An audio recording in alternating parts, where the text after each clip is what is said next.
change this. Okay.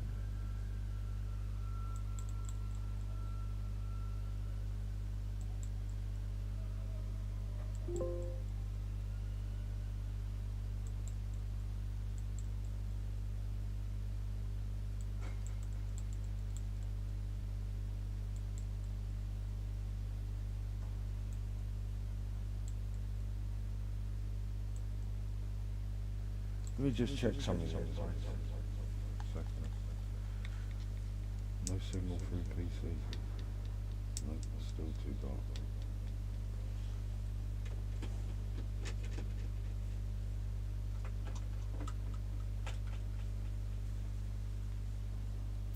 How about that? With a shadow. Let me just see if I can take out a little bit of the saturation. Saturation, keep the saturation. Something else called maybe a gap.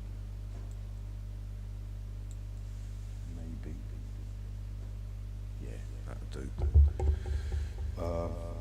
One more tweak.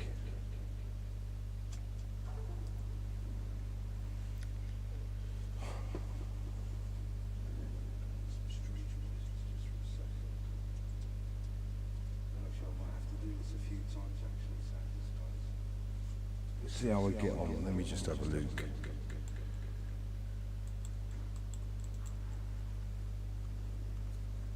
No signal through PC. What's going on? Oh no, everything's gone wrong. Don't believe it, guys.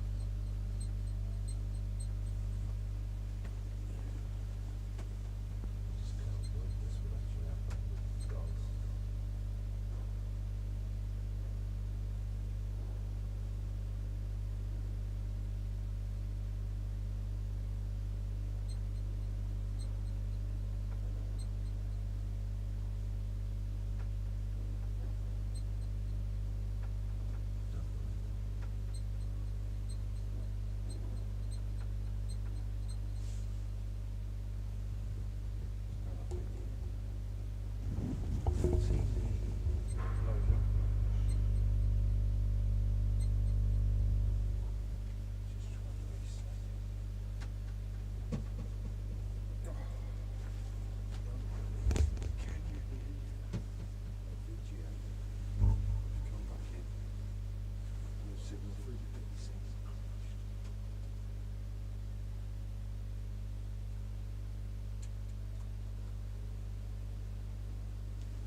This live. Start streaming.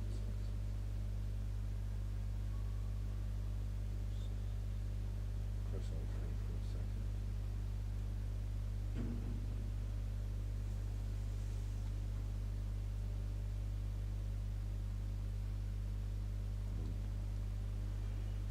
Go back to manage. Hold on, come out.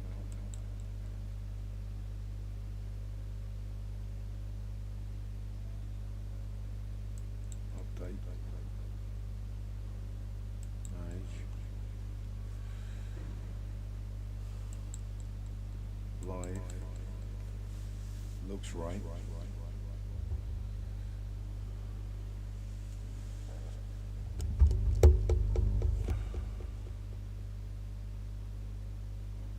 It's right. It's right.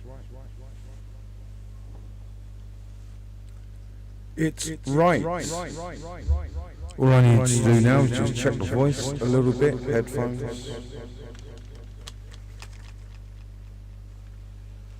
Double check.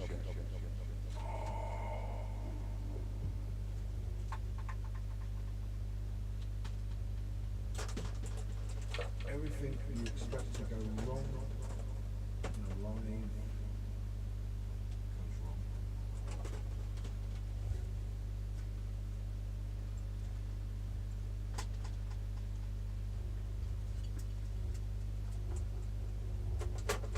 is how it is now, guys. Checking in here first. You might hear some echo. I'm not sure whether you can hear it. There's no reply from anybody.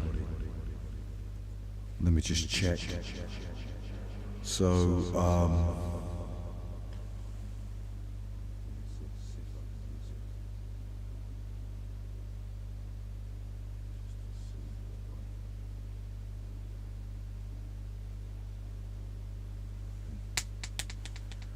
I can see that there is a signal. And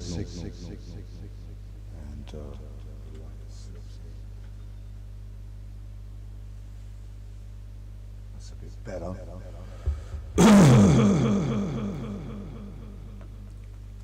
Okay, good evening. This is your gentleman B970 live from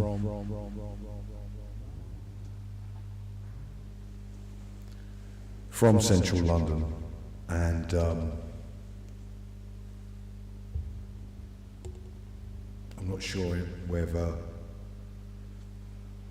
it's hard to say because it's going in and coming out, so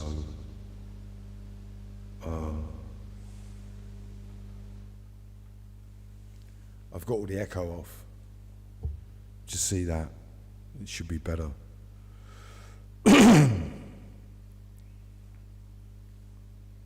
So if I look over there, look over here. I've got a little bit of strange lighting here today, guys, because I'm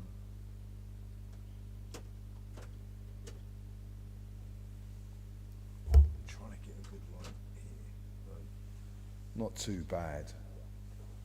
And I'm keeping it easy tonight, guys, because I went live the other weekend. I really had a really kind of a meltdown, really. And this is, again, you know, to do with trying to reach out to people on the internet, and I've got to look this way, and it failing, you know, it didn't work, you know, and, you know, and sometimes you react to it, obviously, because, you know, you're competing in different things or the same thing, you know, and, you know, and then these people are kind of like, you know, they're better than you, but so why are they not following you? They're better than you, but so why are they always behind your back, kind of thing. And then when you turn around and play the bass, then they realize, then you kind of realize. So it's a kind of meltdown thing, and I went out today, and you know, I told the guys and all that, you know, it's pretty bad last weekend, you know, and it's all about trying to reach out to people. And when it doesn't happen, then it can be really difficult to do things. You know, if you do a live video and no one watches it, it's crazy. It's really hard to do it. It's like being in solitary confinement and then making it, and then amplifying that solitary confinement to actually be, it's like being in a room with nobody. And so this becomes exacerbated by, obviously, the people that do get a lot of hits on the internet, as we explained in the live video. When YouTube first started out, it was just like the idea that you had geeks that could, you know, mount videos into chat rooms and how they did it. And then the second wave were people that were talented. That was our wave of people that could do things like play bass and do music. Then you had millions of people that were watching and they couldn't compete. So now we're kind of living in a world of where it's not about what you can do, it's more about your show and what you can do, in the sense of not necessarily creating reach. Well, you do end up creating reach by doing it, but it's the whole idea of not having anything to do apart from dish out content. And normally in the 21st century, it's all to do about, you know, putting the blame on other people. It wasn't me, it was him. And, you know, when you get, besides it was just a joke. So you go through all of that. And that also created a lot of distress. You know, as I said, it's witness intimidation. Doesn't matter what the witnesses are or what they've done or what you think they are. You know, if you start picking on the witnesses, and that's what malevolence and subordination, that's what they do, because it's not just picking on the, you know, the witness intimidation, it's to try and get other people to react to it as well. If you create distress on someone else, then that may then get other people to pick up that distress. And that's what it is. There's thousands of videos on the internet all about narcissism and feeding off of super empaths. There's loads of it on the internet for the guys out there. So what it is, guys, is rather than focusing on all of that, although it is a live chat and some people could come in and they may, you know, pose a few questions, tonight what I'm going to be doing is talking about Atari system. I've got my, I'm just going to have to do this for a second. I might have to jockey for, oh, I might be able to, there might be a way of getting around it, actually. So, at the moment, I've only got one mouse. Hopefully this doesn't crash the computer. And, you know, I've only got one mouse, so I've got to, like, move. So what I've got here is I've got the, you might be able to see it. I'm just going to wait until it comes through so I can see it. I've got two screens going here tonight, guys. So instead of I've got one screen, I've got two screens. But what it is, I just have to wait. Sounds good. Slight echo. I think the reason why is because I've put echo on it. You know, you get these new gizmo machines and they've got a little bit of echo. So that what's happened is as you've walked in, the cat is standing right over the mixing desk, where if I want to turn off the echo now, I'm going to interfere with the cat. Because, you know, that's what it is with animals. When they know you're doing something important, they kind of stand there like, you know, as your audience. Look, he's here now investigating, because he knows it's the feeling, it's the, you know, you let off an energy, a vibe.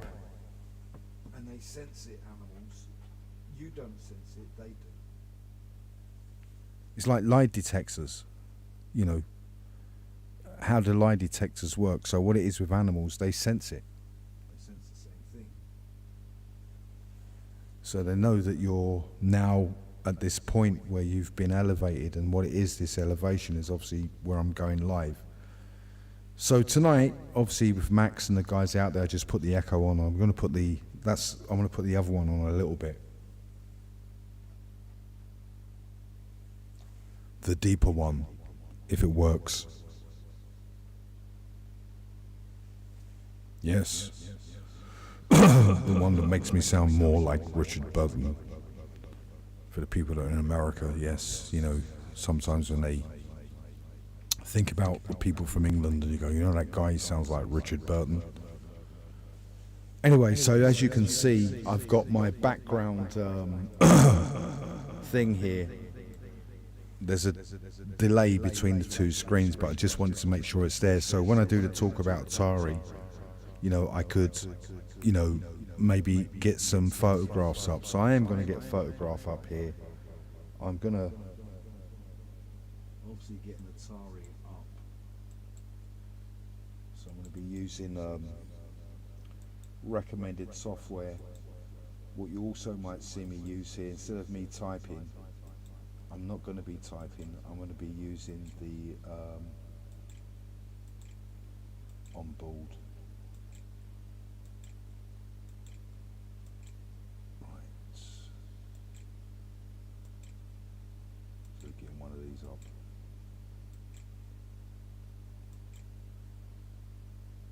Get an image. The bass is here, but it's not plugged in because I've been doing a lot of work in the studio, so the amplifier's turned off. But I have got the bass here. In fact, I'll show you the bass. You might not be able to see it at the moment because I'm just going to get an image up. It is here. Images.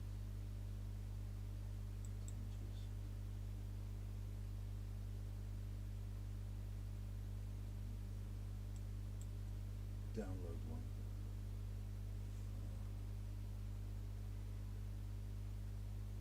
Save image as.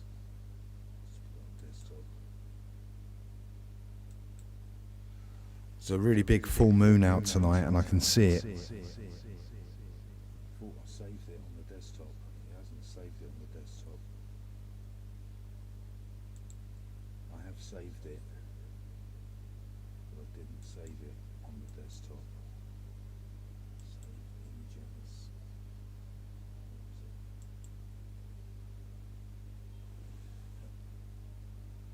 Open image. Save image as. Downloads. Let's put it in. I don't want it in downloads. Desktop. That's it. Save. There it is. Oh. It's just a photo, man. Okay. Please don't ask me to put a QR code in as well. Right, let's get a nice sort of like large image here so we can actually see it. It should be. Just zoom in so we can see. It doesn't matter. It could be a 520. Let me just go back to OBS here for a second. We can kind of go like that. Oh, we can shrink that. Oh, I can shrink myself. Sorry, I'll try and shrink myself. So there I am in the corner. And you can see the base here. I'm using a different base today, guys. I'm using the well acclaimed. I'll just show you this base a little bit. I'll move that out of the way. You might not be able to see it in the dark. Just shine the light on it so you can see it. And me too, I'll be able to see it as well. Oh, you can't really see it. But this is the famous Encore base.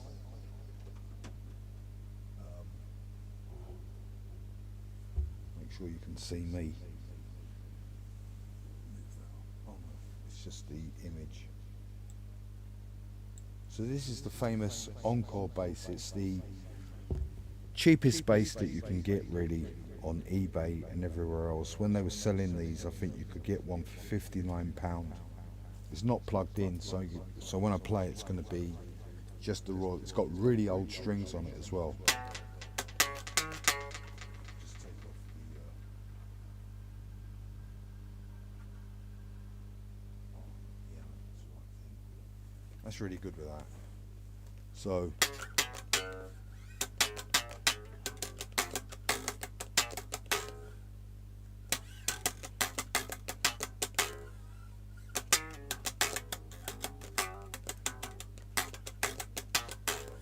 I'll be getting into a little bit of that Reg Wotton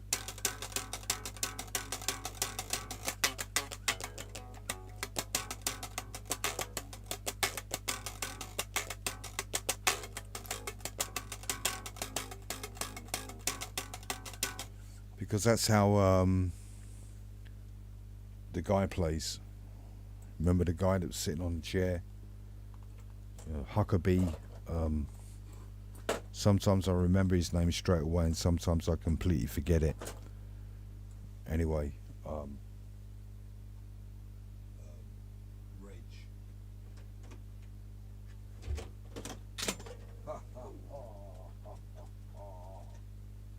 It's great when it's live like this. Still can't see me. I don't know what I'm doing. Right, so I'm up here and we've got the photograph of the Atari here. This is the Atari console, and what it was is you had this console, you had a cable that would go out onto the console into an Atari screen, and on the side you would put a disc in. And I don't know whether I've got this on here actually, but I might be able to do it. Actually, haha, I might be able to do this. I've just realised this could be really good because I might actually have the stuff on this laptop so we can actually go through it. I'm just going to check to see whether it's here.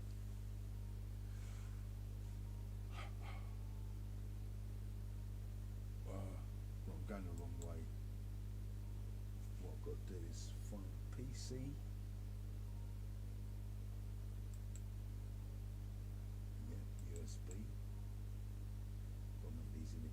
big. And I've got to look for something like this.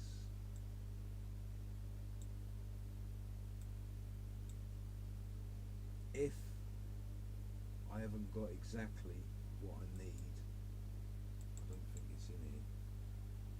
No, it's not in here. I haven't got exactly what I need. What I'm going to do is I'm actually going to rip it from another computer while we talk. And yeah, I think I'll rip it from another computer. Let me just get back to OBS here. As we're talking, we'll go back to the picture as well. Hopefully I'll be able to do this. I've just got to move the microphone out of the way. Actually, did I do that right? Because no, I had Steam. I already had Steam on the other computer, because what I was thinking is whether I had it on the key, and I haven't got it on the key. I'm going to hear a few noises here, so what I'm doing is I'm taking Steam. Hopefully I might have to take a few discs actually from my other computer, so we can actually walk through some of it, not all of it, but just some of it.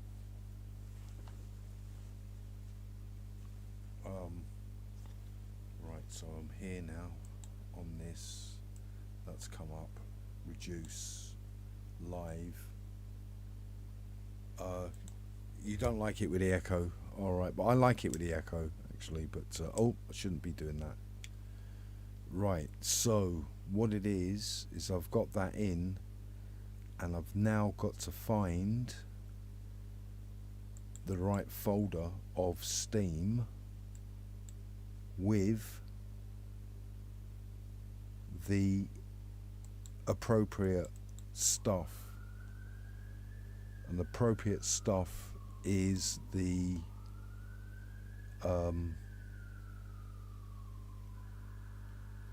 TOS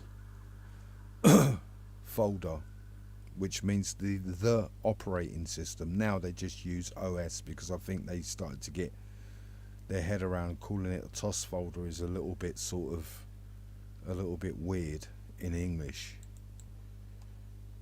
So yeah, there's one in there, but it is the right one. Right, oh, we'll take it.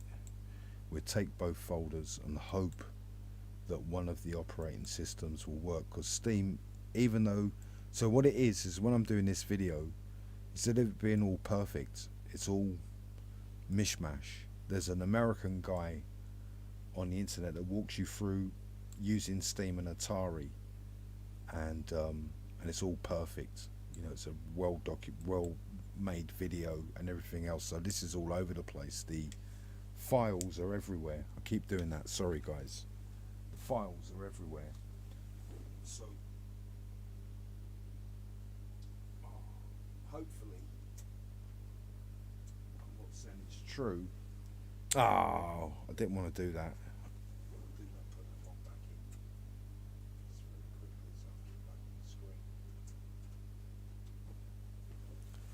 So hopefully I might be able to show you this live.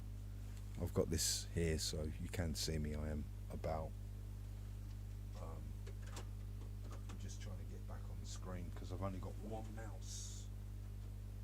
So I'm juggling between one mouse and two computers. This computer has a built-in mouse, but I don't like it. Can't use it.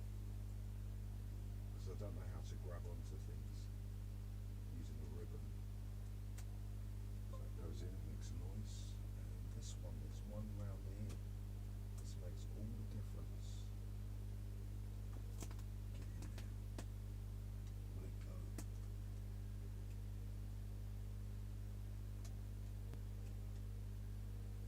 Where are you? Get weird out of this one. Right, so got a screen here Oh no, what's happened now? I'm not that bright, surely. Let's try around here. Let's try like that. That's a bit better. Okay, so now we... Oh yeah, it's dark, isn't it? It's on the desktop. Why is it showing the desktop? Should be showing everything, or I have to change the settings on this. So we go here. Go to my computer. The reason we go this way is because I can't see anything. Desktop. Can't even see my computer.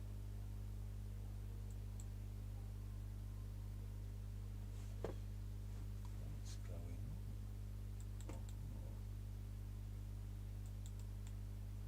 Right, hopefully we'll be able to find these random files that I just grabbed.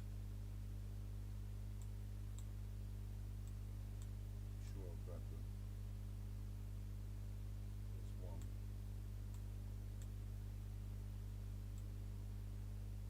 Find the other one. Let there be another folder. Oh yes.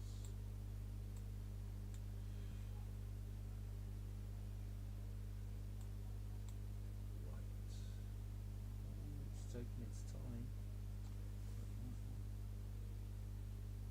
Actually, that's the wrong one. Oh, we'll have a look when it comes over.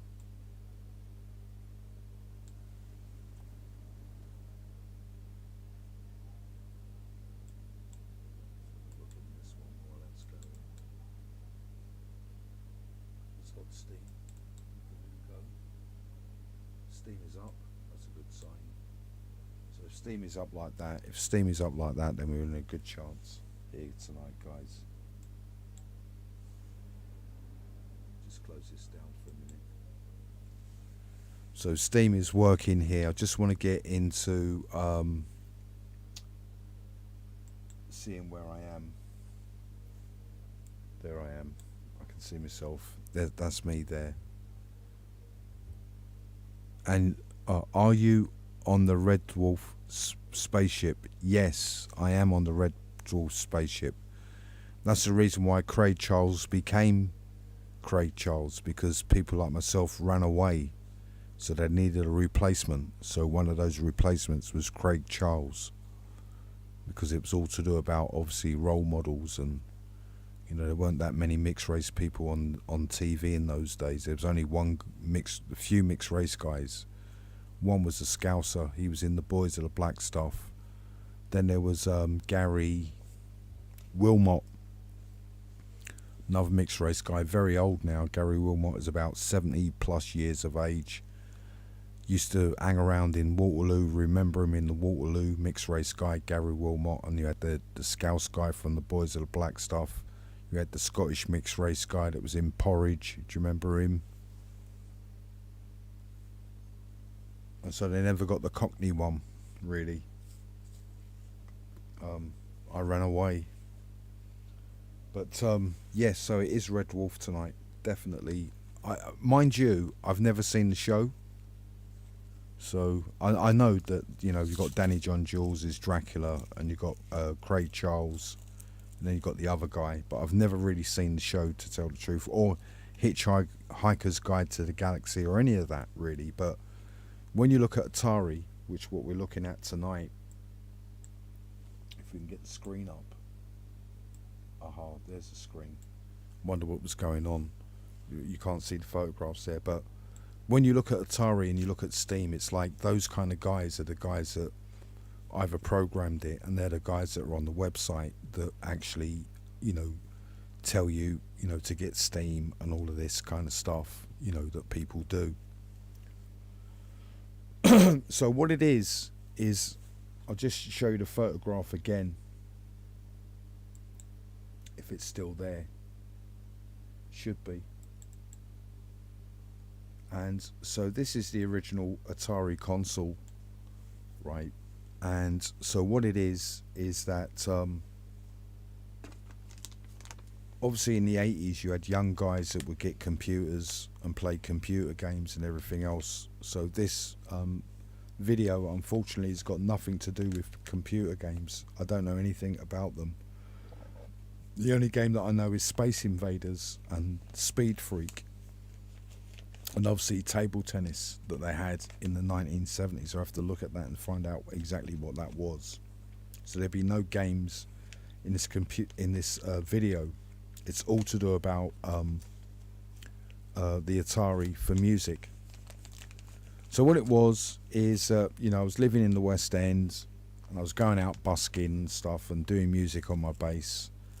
And I bumped into, you know, I used to meet people and all that. And so I met this guy from Germany, you know, nice guy and all that kind of stuff. So he's come round to my house and have some dinner and all that. And he was a vegetarian and he used to make some really nice big dinners and, you know, you'd have a cup of tea and all of that. Anyway, so he had he had an Atari ST computer, and he showed me it, and I was really impressed with it because for people that don't remember, you got people that might not really remember the 1980s that well.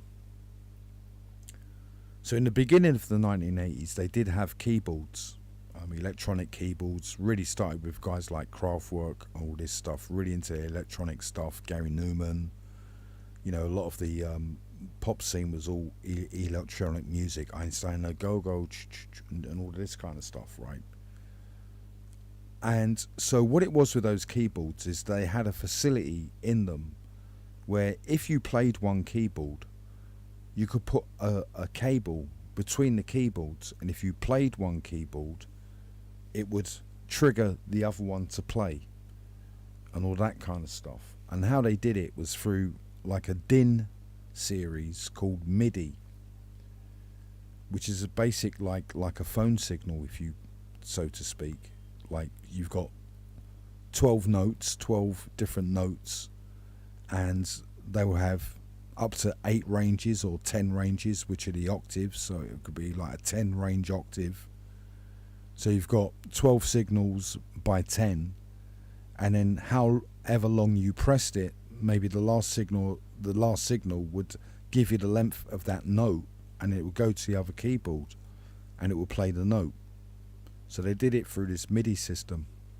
So what it was, obviously, in the gaming system, they decided to make a computer where you can actually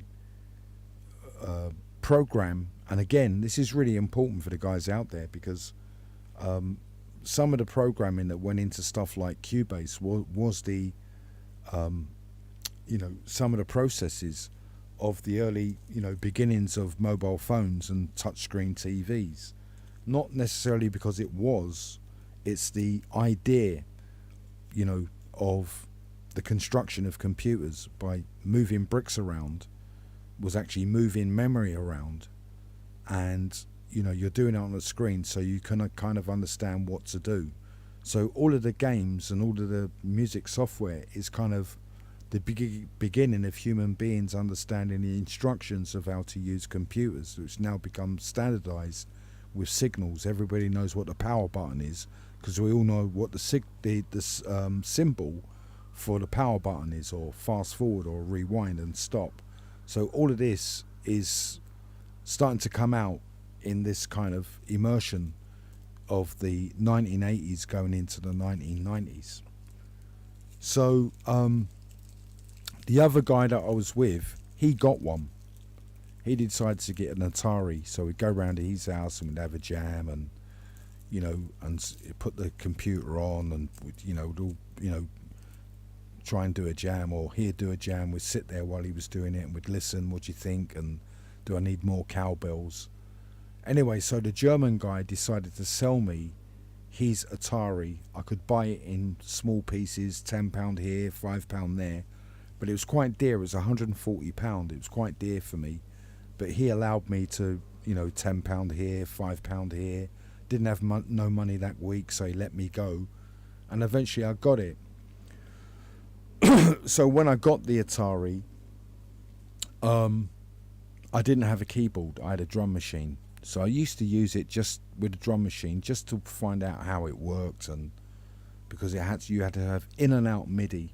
So the only thing that I had was a drum machine, and it broke, and so I got a keyboard I still have today, which is a Casio, really cheap keyboard, a Casio CTK CTK series or CTS series. I think it might be a CS series keyboard. Very, very primitive, but it worked.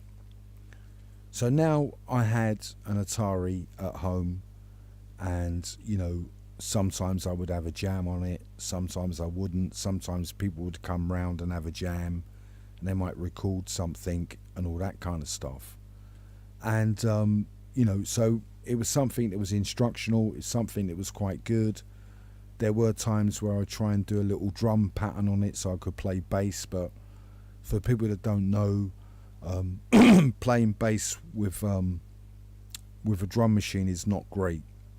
It's not bad if it's a swing beat, but if it's like a 4/4 beat and it's really just a drum machine, it's not great. And sometimes you have to play it a little bit slow or a little bit fast in order for it to work. So over the years I had it, and it's, it was a thing that I had. It wasn't the thing, but it was a thing that I had. And then the guy that had an Atari decided to buy a Mac, Apple Mac, what they called the Spaceship, which is the Apple Mac 3 Spaceship.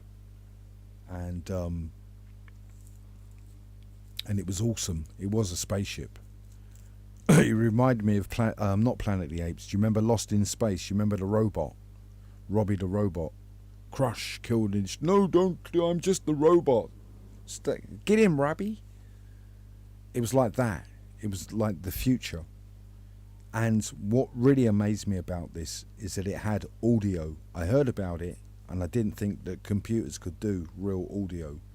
And when I heard it, I couldn't believe it. It was really, really good, but really difficult to operate. And anyway, so the guy done a few jams. I helped him on his first jam. I got no credit for his jam because he couldn't get the drums together. It wasn't the programming, it was the idea of trying to get the drums to set. Anyway, I managed to help him get the drums to set, and he done a nice tune on it. Really, really good. Much better than what you could do on the Cubase. So I wanted to get a tape deck, the old-fashioned 70s 2-door tape deck with all the facilities so that I could do my own jams. Really, I should have got a Fostex 4-track, but I didn't. I wanted to get a tape deck. So I went down to the London High Street. There's a high street in London where they used to sell all the electrical goods. Now it's gone. There's only 2 or 3 shops left, but you used to go down there and every shop was hi-fi, everything, all gone. So I went down the remaining shops that were there. It was 2002. Every shop that I went into, all of the tape decks were useless. They might be better, but they didn't have the old 70s facilities of in and out, mic in, and all that kind of stuff. V meter, a meter where you could read it. It was all rubbish. Not rubbish, but it was no good. So I went into another shop that is quite well known in the rave scene, because obviously you've got guys that are really into rave in London called Turnkey. There's a shop called Turnkey. And I think the Australian guy, there's a guy out in Australia who's doing an Atari, he done an Atari video recently. He goes, look, my dad left me all this stuff. Well, I think maybe his dad might have worked in Turnkey because he had some pretty decent gear. That weren't no ordinary guy, in a basement. This guy had pro stuff where he could literally just press buttons and write a tune. Really unbelievable setup this guy in Australia had, and it was it was real Atari based. Anyway, so the rave scene was going on, and so many people that we saw had Ataris. Some of them would be linked to a SMPTE machine, which was unbelievable. So you had an Atari linked to a reel-to-reel, so you could get this really realistic sound. We went through a few studios where they had it, Went to another guy who just got Atari, really nice guy, and he just got the Atari. And we went round there, and he goes, like, we done like nearly like me and this other guy, we done nearly like an ounce each when we went round to, because he was really friendly. So he goes, you know, he wants us to really have a good time. So he, you know, walked him through it because he didn't know what he was doing, and we went, press this button, like, Charles, press this button, Charles. I went, oh, all right then, you sure? I went, yeah, it won't break it. We went, no, it won't break it. Press it. He went, oh, that's really good, like that. And we really helped him out, you know, get the Atari going. So when I went into Turnkey and I was telling them the problem, they said, get a computer. In fact, we're selling one. We're selling the world's first dedicated music computer, and it was over £1,000, and I just had enough money to get it. So I bought it, and I had a really cheap screen. That's why when you see my early videos, the reason why they're really bad is because the screen was so cheap I couldn't see myself when I was recording. A bit like tonight, but tonight I'm doing it deliberately. So I'm just seeing why the OBS is like what it is. I'm just going to bring it up. So if I go like that, it will change. So if I go like, I'm just trying to move it. Yeah, so if I go like that, maybe I can see a bit more of myself. I've got sticky keys. You're joking.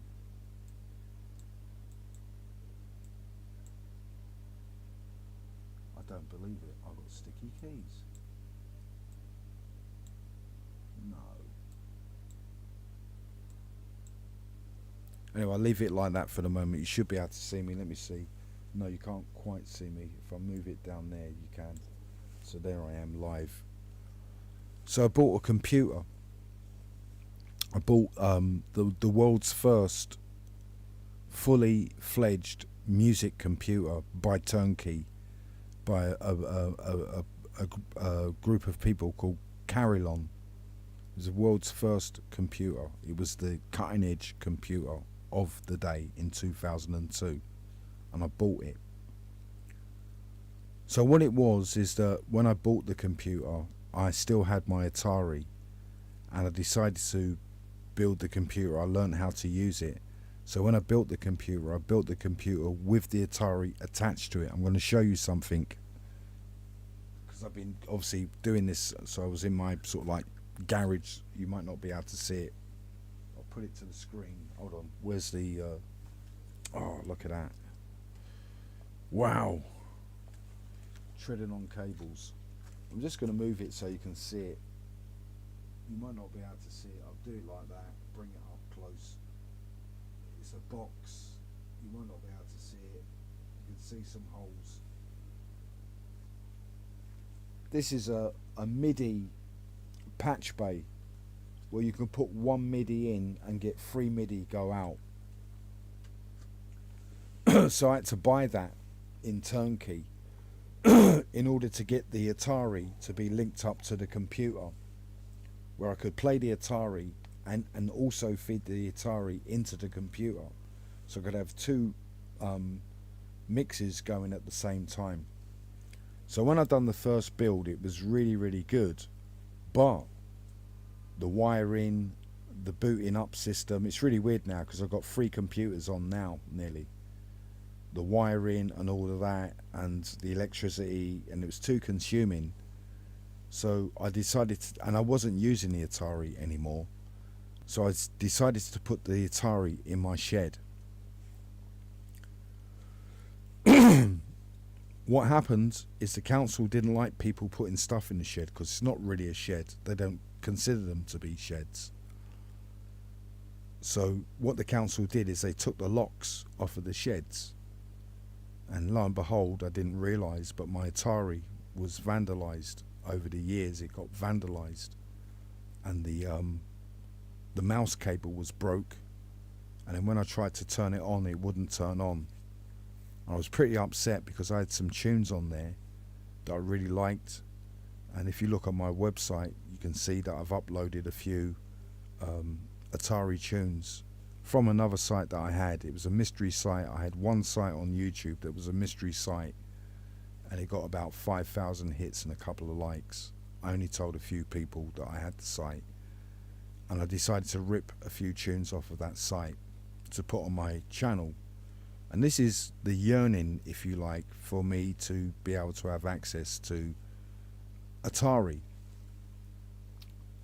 And this is what's happening when you look at the rave scene now. It's like 35, nearly 40 years ago.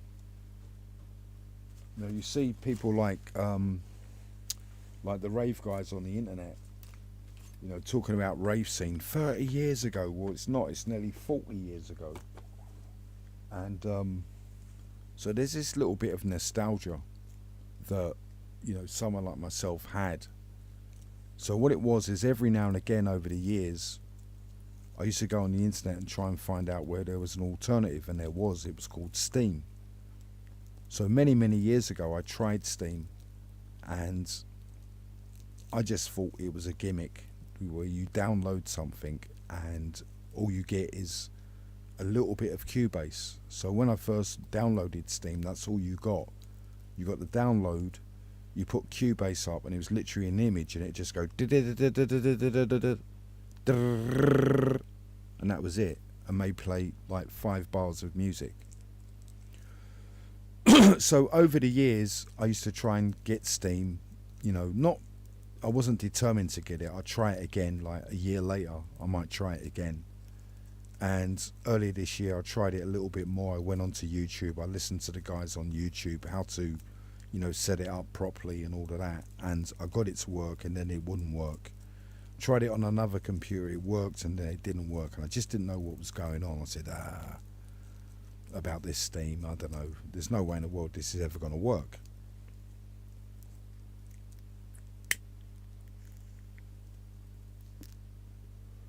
So last week I was on the internet for 20 hours. Pretty upset afterwards. Obviously, like I explained earlier, it's like being in solitary confinement and talking to yourself. And that's what the trolls want, because then you can flip out because you're not getting it's really horrible, isn't it? I'm alone, someone help me, someone be in my room.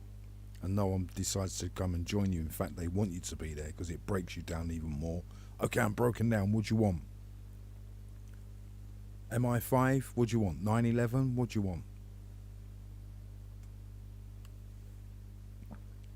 Anyway, so I've done the video. It's like bulimia. You go live, and after you go live, you go, I don't want to do it.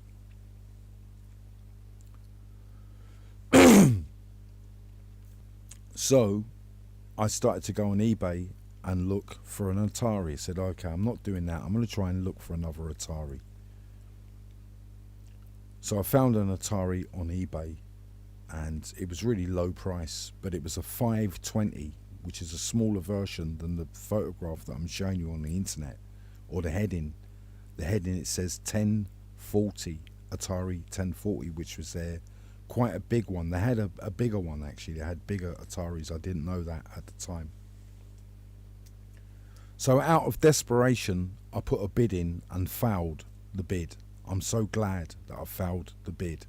Not really, but in a way I might have had the Atari, but fouled because I may have got the Atari and it might not have had any memory to load any of the songs, because that's one of the problems with this actual game, if you like, or console, is that sometimes you write a tune and then it won't be able to save it, and you have to do these very strange things, like I haven't done it yet, where you try to I might be able to do it with another program, where you might be able to sort of like burn one of the tracks onto another virtual disk. It may be a possibility, but I won't be doing it tonight. The other thing that may happen, and I might talk about it as we go through it, although we're not going to go through the whole process, is that there may be a way of doing this on a virtual, what you call virtualization XP. It means that you can actually get virtualized XP on a normal computer and run games on XP, but to actually fully run it on XP doesn't work, but you might be able to get some of the processing going. So after doing the 20-hour video and really feeling horrible at the end, it's like, yes, I've won. I felt absolutely terrible. I spent the whole week trying to learn how to get this Steam thing done, because I've read in some of the places that it was possible. And what it is, you've got a thing called GPT chat. So I decided to get GTP chat to help me get the Steam thing in order. So what it is, I keep looking at that screen. I'm so used to looking over there, I've got to look this way. So what it is that what we're talking about are people that had Atari consoles, they've no longer got them or they're broken. And getting the floppy disks and then being able to use them on a standard computer. And it is possible to do it. And the possibility of that is by using Steam, which is a program. I don't know who does it. I'm not into that. Like, I'm just like a normal consumer. And it is possible to do it. And I've done it this week. Now, for people that don't know about it, I'm not one of these geek experts, so I'm not going to try and say things that people would never be able to understand. You know, you get people and they do that, and you go, well, you actually need a QRS file, and without the QRS file, then you cannot, you know, oscillate between the vector of 1 or the vector of 2 in the CDM. So you've got to go into a hotkey, you know, all of that kind of stuff. I'm not one of those guys. So if you need to do this, there are other workarounds, but the workaround that I'm going to show you is the workaround that worked for me. So there is a way of doing it, and what you need is an XP computer. And I always have an XP computer. I use it for my music because of the sound card. What it is that some of these old computers actually work better than some of the new computers because they had some really good stuff in them. And so XP computers had this kind of motherboard tray for PCI sound cards. You know, now you can still get them for normal computers, but they're, you know, 250, 300, 400, 500 pounds to get the same thing that you got on XP for about 40 quid. And it's a really good sound card because it's phono in, which is really good for recording on bass in a home studio setting. So I have an XP computer, but the problem is that it's a new XP computer, meaning that it's an upgrade XP computer. What does that mean? So what it is that evidently I'm using the kind of highest level of computer, not of all time, but roughly, that you can use on an XP, which is dual core. Once it goes beyond dual core, then you can't use an XP computer. So I have a dual core computer, but it's what you call dual core light. So what does that mean? It means that it won't run a floppy disk. The power source, the motherboard power source, and the draining won't allow you to use a floppy disk. So I had an XP computer under my bed, right? And this was the previous XP computer that I had, and it's literally bare bones. It's not even upgraded to the service pack 3. It's just basic flat XP computer, and it has a floppy disk driver in it. So I was laughing. So in order to make this work, the hardest thing is having a floppy disk driver on XP. Let me see if this works. I hope it does. No, it doesn't. Hold on. Oh, it's not plugged in. Is it plugged in? No, it's not plugged in.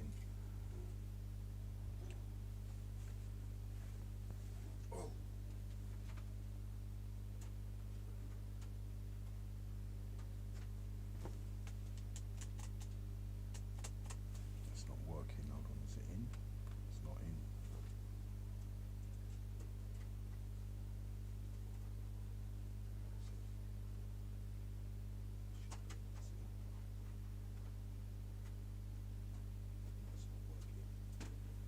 Sorry about this. I'll keep this in here for a moment. So I don't have to do anything yet.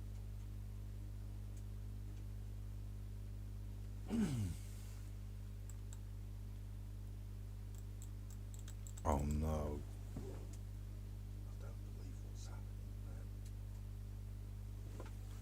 So that's what it is. Let me see if I can do it with this rather than the mouse.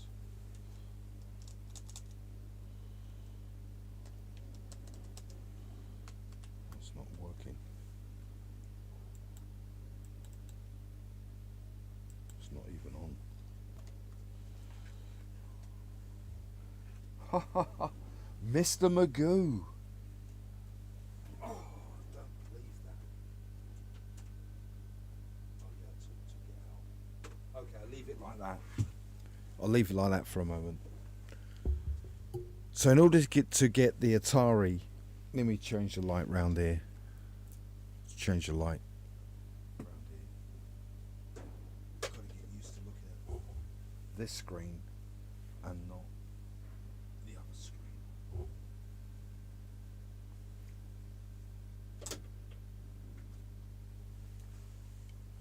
Why can't you see what?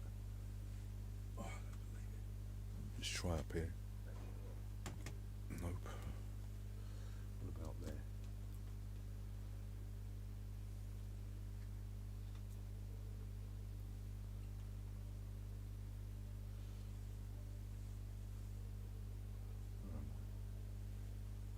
It's shining on everything but me. I think it's running out. That's why it's about to go. Let me see if I can change the light again. No, I can't. Yeah, that's going down, look. So, no problem. Turn this on for a minute.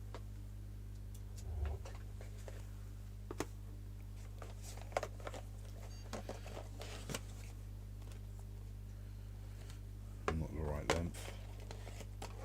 Not the right length. So let me get one. Every single one is wrong. Every one that you touch is wrong.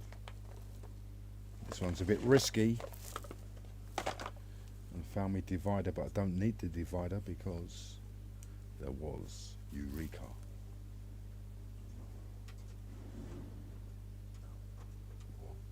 So that goes in. That goes in.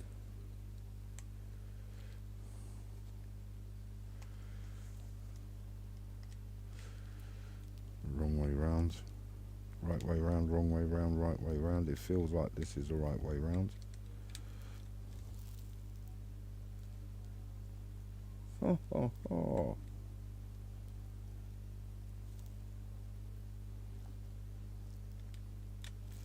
This one.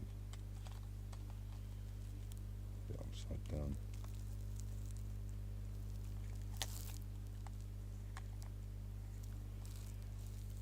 Use the force, Luke.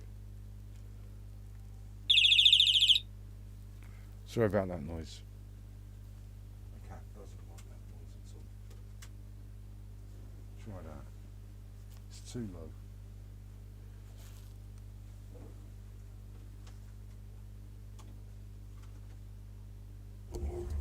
Try that. Kind of. You don't really need to see me that much.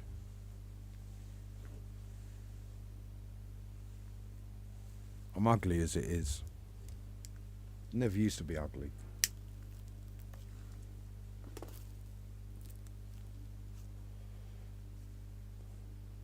Just seeing, I might try and make it a bit lighter.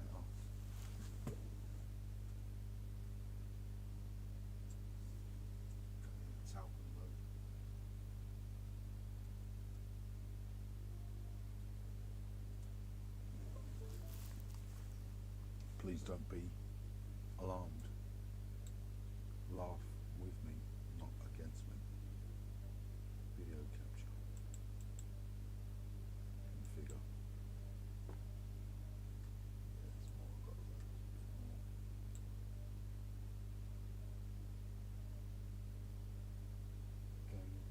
Gain is up.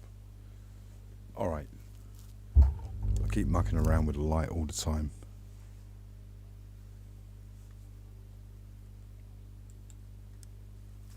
put the headphones back on so I can hear myself. That's it.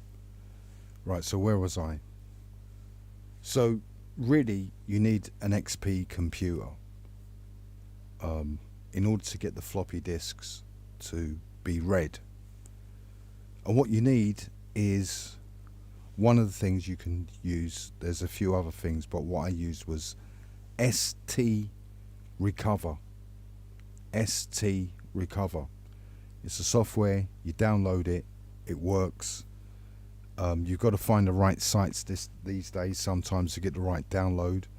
You can ask GPT chat to find the right download for you if you're not quite sure. GPT chat does send you to unsolicited sites, so be careful. It doesn't really know, because I don't know how it works that way. But anyway, ST Recover, I downloaded it and I put it onto XP computer. What you do is you put the floppy disk into SD Recover, and there's a few options. In fact, there are 3 options. One is to basically rip the floppy disk onto your desktop or wherever you want to save it. The other one is to overanalyze. Anybody out there, the overanalyzing crew, is to overanalyze it to see whether it works. And there's another little button to save the data, meaning that you can actually save the data and actually email it back to the people in order to find out whether they can do more to recover the data. So the very first time I did it, I did analyze the disk, and when you do it, it comes up, it looks like a green flower. Normally you get 2 green flowers. That means that there's something on the disk. It's kind of analyzed it. So the next stage is to save it onto your computer, and this is the dodgy part of the ST Recover. If your disk doesn't work, then you will assume that you can't recover the disk, and you'll know straight away, because what will happen is that if the disk is good, if it's a good disk and it's readable, within a couple of seconds it will prompt you to save the data onto your desktop. If the disk is a bit dodgy, well, then it might take its time to start reading the disk. And if you start to see red as the beginning of the fragmentation, then it's not reading the disk. It doesn't mean to say it's over. It just means at that particular moment it's not reading the disk. Now, some people tell you to keep putting the disk in, but we're not going to look at that at the moment. So what happened to me is the very first disc that I put in was one of the old Atari type discs that I had, that I bought first of all. They may be given to me by the guy to use when I bought the Atari. So the very first disc that I put in, I managed to save the file. The next disc that I put in did not save the file. It could not be read. And so I had about 9 discs, Atari discs. And out of those 9 Atari discs, only 4 of them began to be saved on the computer, and I was really getting worried about this. I had another 11 discs, so in total all I had was around about 20 discs of Atari tunes and jams. Not full discs, just sometimes just 1 or 2 tunes on each disc. So when I tried these other discs, none of them worked. None of them could be ripped. And I was really upset about this, meaning that I had 20 discs, 22, 23 discs, and only 4 of them managed to be saved. So I went back to GP Chat, and GP Chat said that, you know, the files may be corrupted, maybe the floppy disks are incompatible to SD Recover, blah, blah, blah, blah, blah. And, you know, not really great. But to get to that level with the computer took 3 days, guys. to get it all right and to get everything working and all of that, because I really didn't know what I was doing. And at the end of it, we were going round in circles because I had Steam running. I had Steam from before. GP Chat got me to run Steam to make sure that it was running properly. I had SD Recover. I had one disk when I did it with GPT Chat. So what it is that when you use SD Recover and you rip the floppy disk onto your XP desktop or folder, you'll know because you look into the folder, you check properties, and there should be round about 720 kilobytes saved, which is roughly the size of a floppy disk. So I was saving data, 720 gigs of data. Now I decided to put that into Steam and it didn't work. So that's why it took so long, the 3 days, because with Chat GPT, it couldn't exactly tell me where I was going wrong. I didn't know what I was doing wrong, and the thing was is I didn't know whether I was saving any data. So we got different software. It was like a game. Every time I made a mistake, Chat GPT found another piece of software that I needed to download. It was almost like playing a surreal game with Chat GPT, because nothing was working. Everything was right. I had an XP computer. It worked. Floppy disk. It worked. Put the floppy disk in. I managed to rip a floppy disk. Everything was correct. There was data on there. I put it onto the new computer. Steam was working. Everything was correct in Steam according to to AI Chat. And it still wouldn't work. And I said, that's it. You know, this is a game. They don't want you to work this. You know, there's probably some copyright on Cubase or something. And this is all a setup. I actually went to the point where I actually believed that it was what you call reverse technology, where, you know, they sell you this product, and at the end of the day, because when I put in some programs, I believed that it was actually burning the programs and not saving them, because I only got 4 out of 22 discs. So I began to look at the discs physically, and I realized that some of the discs, they were so old that the shutter case was stuck. I didn't realize. I just put them in. I didn't check the integrity of the floppy disks. And there's a little, I've got one here. I'll just make the noise. Anybody that knows about floppy disk will know the noise as soon as they hear it.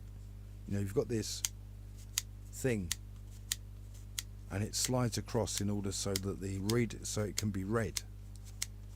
So some of these were really stiff, and what I noticed was the spindle, the thing in the middle, it's where they've been stored for years. Some of them were actually stuck tight where they hadn't been moved. So you've got to look at the discs and oil them up a little bit to make sure that they can actually play in the disc. But most notably, I don't know whether I can do it live. I'll try and do it live, but I don't know whether it will work out under this light.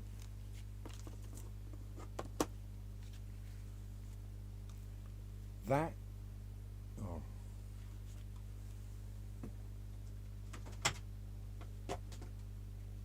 Oh, it's in the plug. Whoa. Just do it like that. That is an Atari disc. It's upside down. That is an Atari disc. Type disc. Now I'm going to move it in slowly. Now what you can see at the bottom, look at the bottom of the disc, not the top. Look at the bottom. Right? And if you look at the bottom, you can see a square on one side of the disc. Can you see it?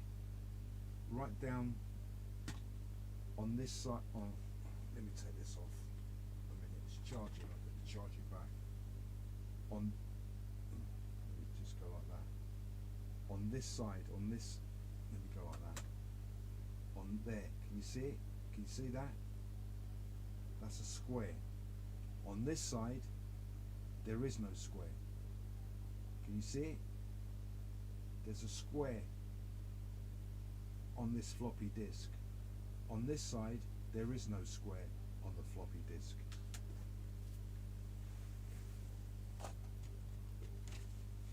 You might not be able to see this. I'll have to take this off actually. Just take off once. No, yeah, I'll take off one side. When you look at this disc, I'm trying to get it so you can see it. You might not be able to see it because it's dark. But anyway, I'm trying. So on this side,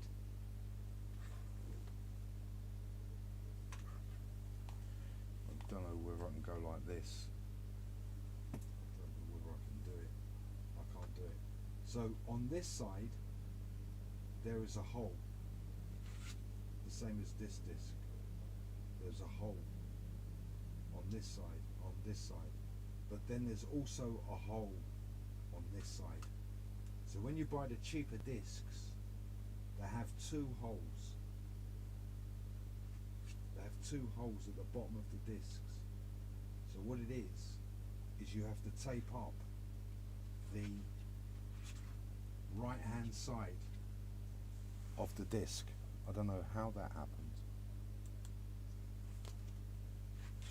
If you don't do it, if you don't tape the hole on the cheaper discs, then ST won't read the discs. And I had like, 15, 16 of those discs. And as soon as I started taping them, ST Recover read them as though they were brand new.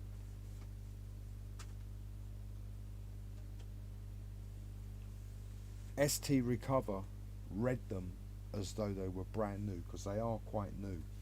These were the newer, cheaper ones.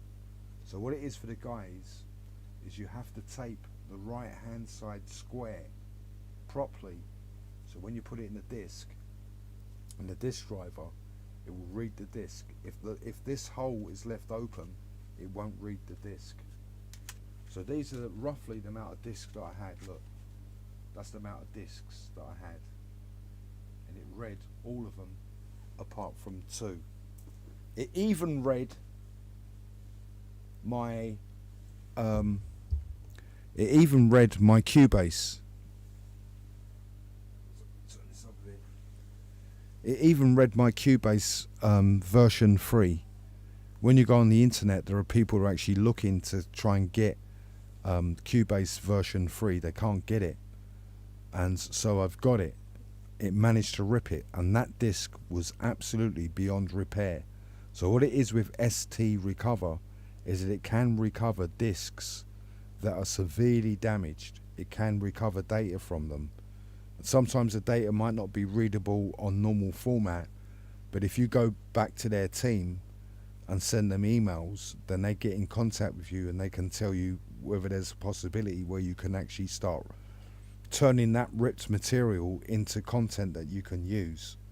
So the only time that ST Recover don't work is if the disc is totally beyond repair. That's the only reason why it doesn't work.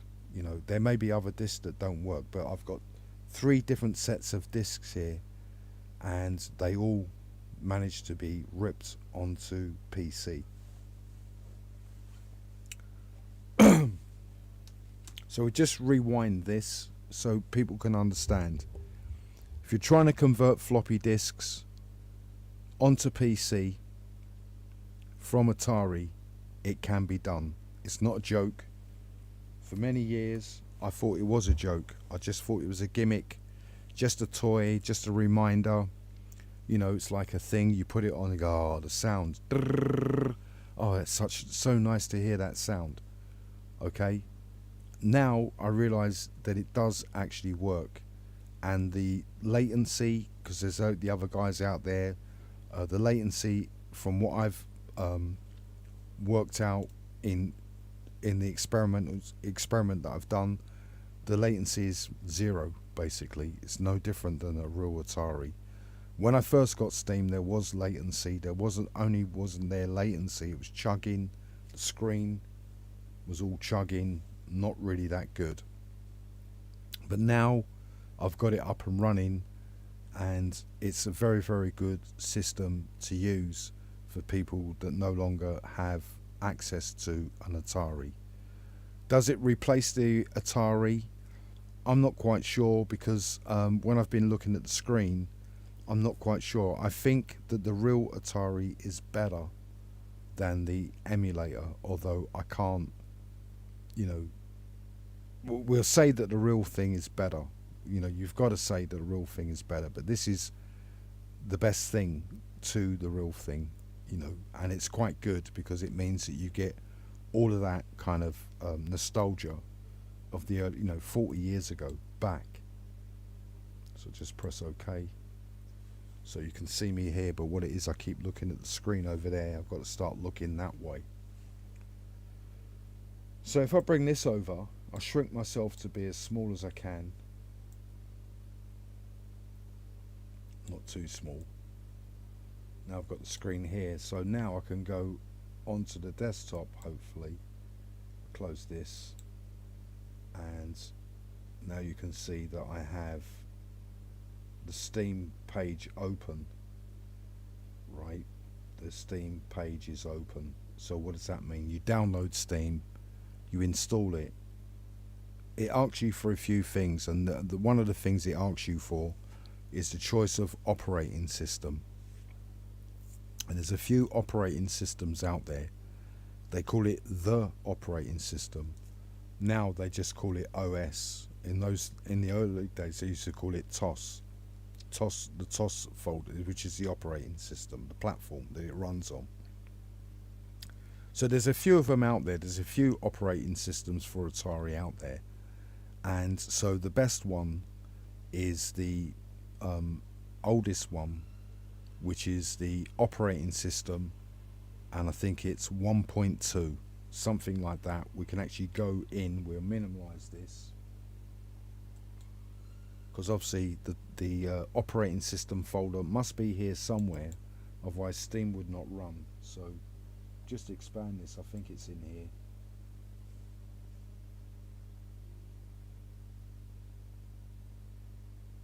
I've really expanded that. Really try and have a look. There it is. So do the properties.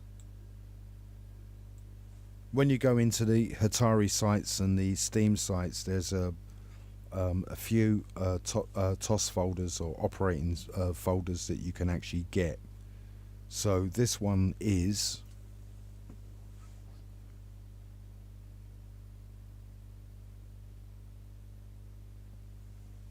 it's 102DE, operating system 102DE. Many people will think that maybe I should get, like when you do this you go, whoa, there's another one, like it's 2.4 or something operating system. So you might think maybe that one might be better, but what it is, it's incompatible. What you need is the oldest one, not the newest one. So the oldest one is the operating system 1.2 DE is the best one to work with Cubase. So I don't know whether we'll do that again. We'll close that down. So we'll close that down. Hopefully, we might make a mistake here, but it may be good that we make a mistake, because so what I've got, I'm looking, see, I've got a few weird folders here. There's an American guy that has all of the stuff that he has it all in the right directory. He tells you that it's really important. So look, so it just comes straight up. Right, so this is the Steam page. I might be able to make it bigger, but sometimes it doesn't run properly. I'll try and make it bigger. Hopefully it's in the... So when you get Steam and you install it, this is what comes up. So really what this is the same as the Atari. It's the Atari screen that you get. Right up in the top corner over here, sorry, or over here is the Atari Lite. What I'm going to do is I'm going to press, so you've got some buttons here. This is start, this is fast forward, this is reset, really important. The reset button is so important on this. Then you've got things like remember image.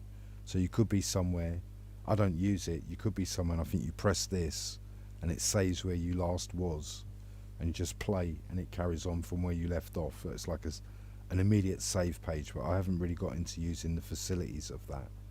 So over here you've got start, fast forward. What does fast forward mean? So I'll give you an example of fast forward. I'm going to make a mistake, right? I'm going to unprogram the computer, and what I'm going to do is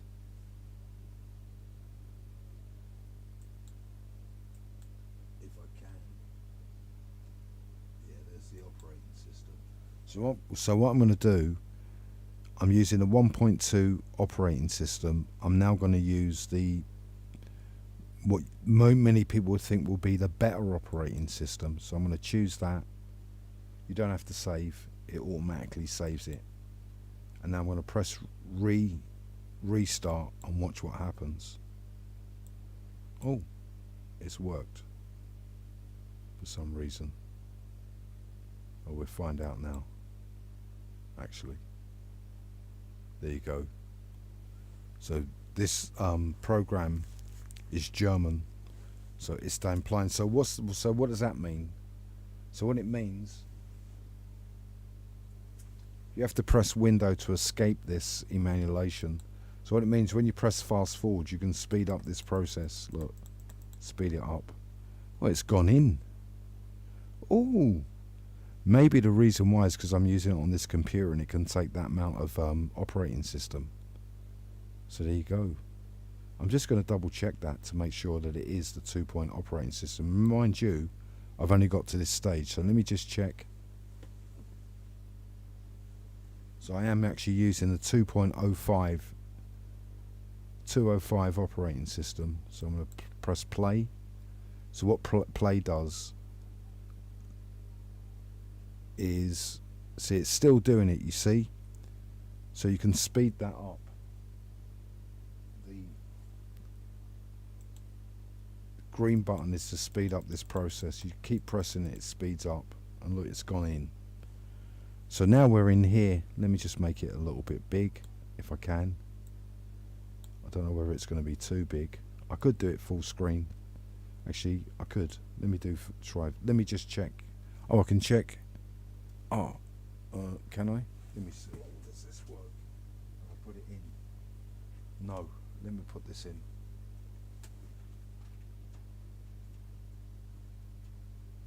Ist das ein Frankenstein in? Oh.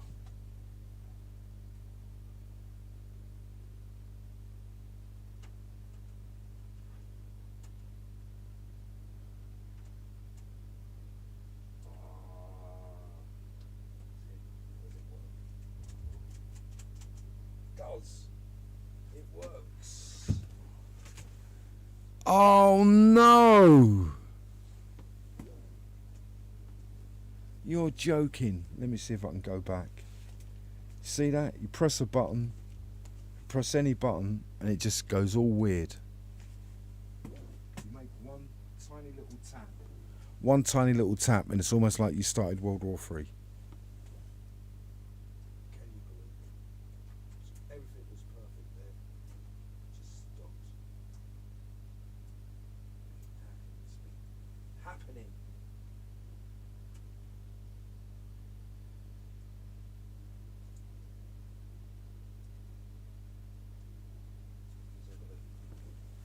Go back. Just for a second. Go back. Does it go back? Chugging.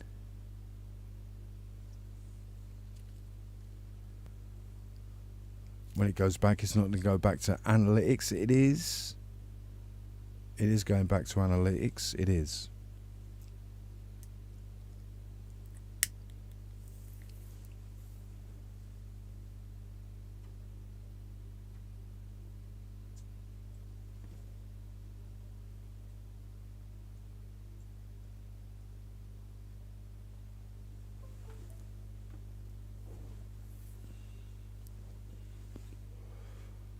So as you can see, when you download Steam and you open it up, it opens up like this. And the fast forward, the green button is, if it's crashing, then you can fast forward it to find out whether it crashes. When it does crash, I'll try and do it. I'm trying to get it to crash, actually, but I can't at the moment for some reason. But when it does crash, you'll see little bombs, and the amount of bombs, it actually tells you why you're crashing. Like, you might get 4 bombs, you might get 7 bombs, I don't know exactly, but you might get 4 bombs, and that is actually a code, and it sometimes gives you a code if you crash. So I haven't crashed on this, and lo and behold, I'm actually using the 2-tier operating system. So the mouse is in here. The mouse is in here, and so you've got these what you call diskettes, and this one down here is an actual hard disk. You don't actually need it, it's probably for other games.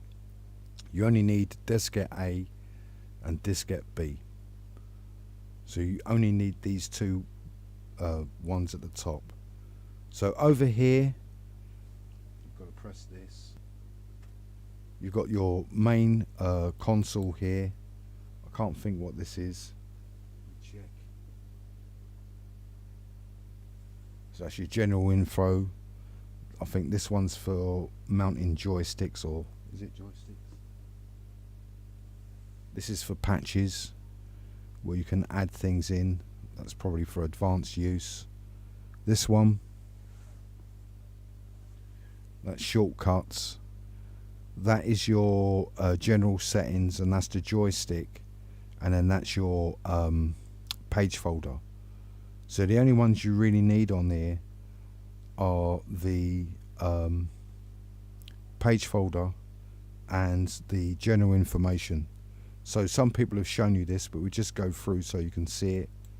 You can see that it's the same. So it is the same, and you've got the top here. And so what it is, you keep it at low standard. You know, you don't soup it up in any way. It's not really going to do that much. Megabytes, 4 megabytes is supposed to be okay, but actually it's not. We'll see that later on. So it might be another upload that they might have to do, meaning that they might have to do another version of Steam. Monochrome, there are some TV settings here. So you've got color, and actually I might be able to do it. So if you put it on, if you don't have it on monochrome, it will crash when you try to boot it. I might try and do that, but you know, you won't be able to boot in, so you have it on black and white. Don't put it onto color, it's no good. It's not the real thing. You got your operating system. On my Windows 10, the 1.2 worked, although I've got it on 2, but I haven't tried anything yet, so it still might crash.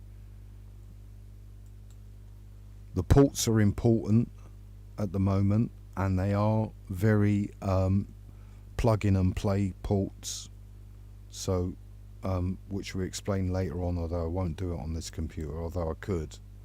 So what it is, for just to play the music without listening to anything else, you just have it on MIDI mapper. The port here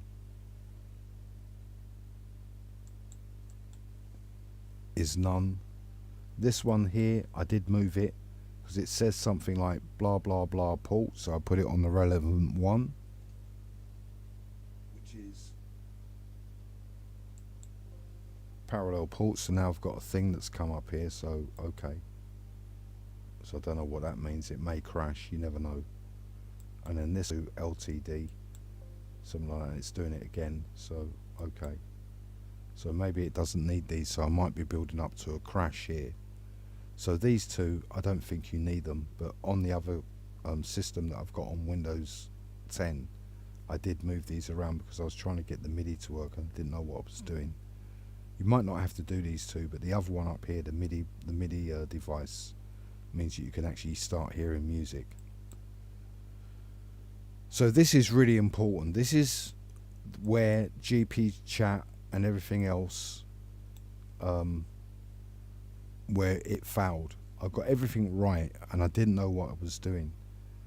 So what it is that when you use ST recover, it makes ST files and they look like this. I'm trying to get a bigger size, I can't. View thumbnails. You can't really see much here, and that's what it is. You can, if you want, you can actually change the properties so that these files don't look like this, but this is the standard format that they come.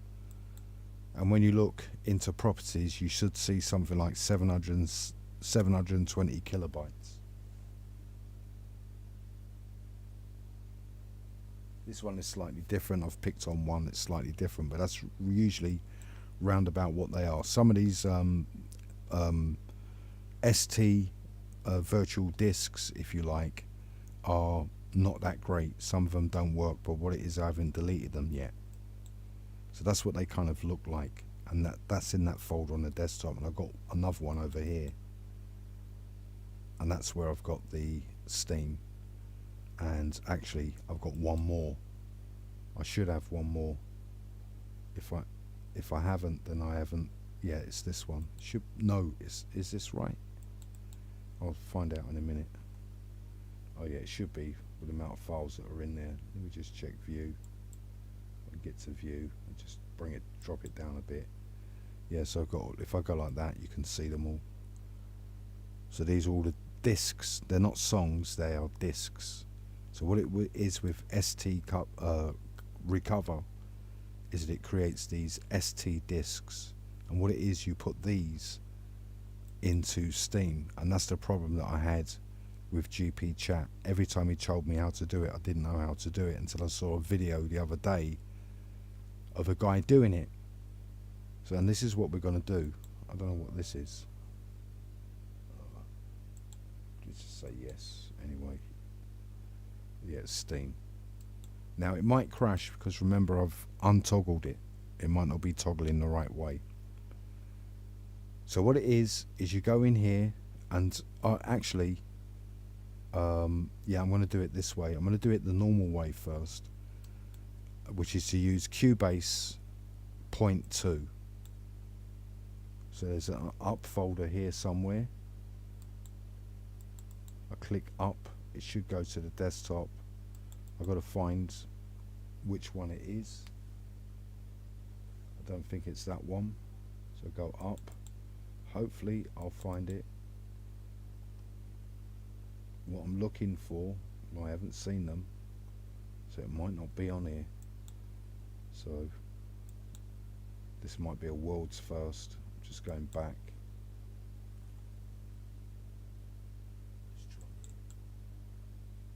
No.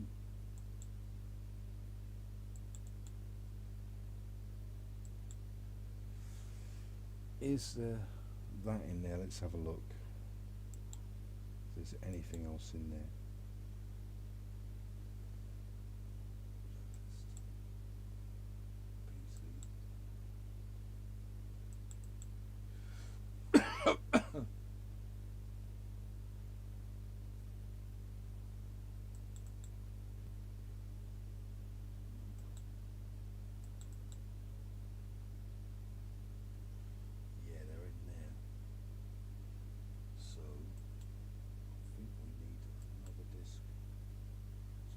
This for a second. Oh, it should be in here. Right. Okay. So we're going to try again. When the American guy does this, he tells you it's vital to make sure you've got all your directories set the right way, because it makes it so easy to navigate and find out where you are. So I'm looking for Cubase.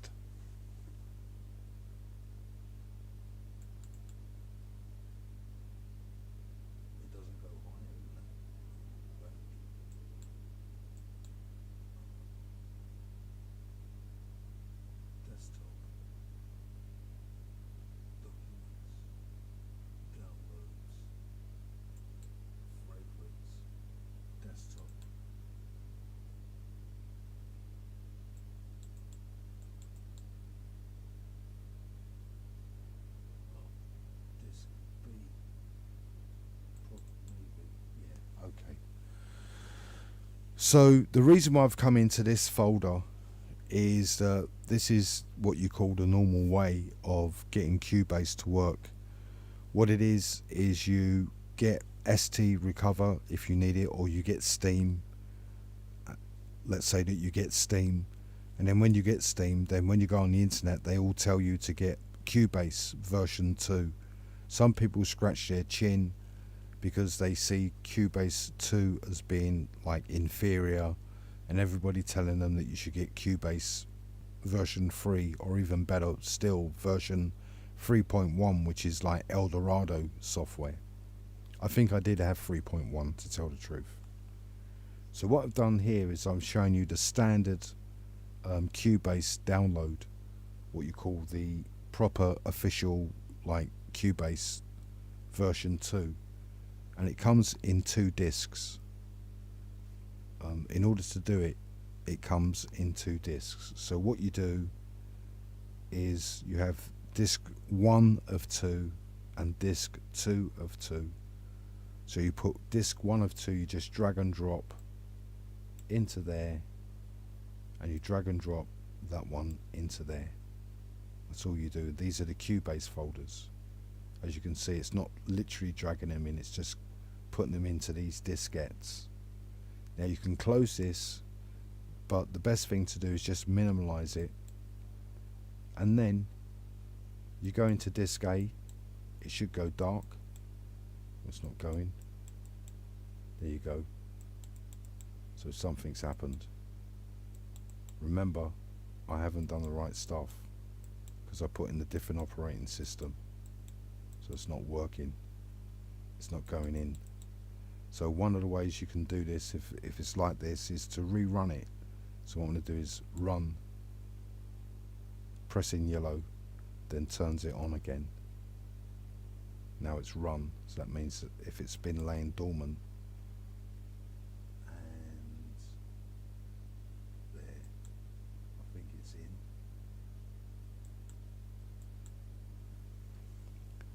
So you press on disc A, open, it's all in German. When you press open, you'll see the Cubase folders, and you press on program. You can't miss it because it's different than all the others. It looks like a disc. You press open, and it's beginning to load.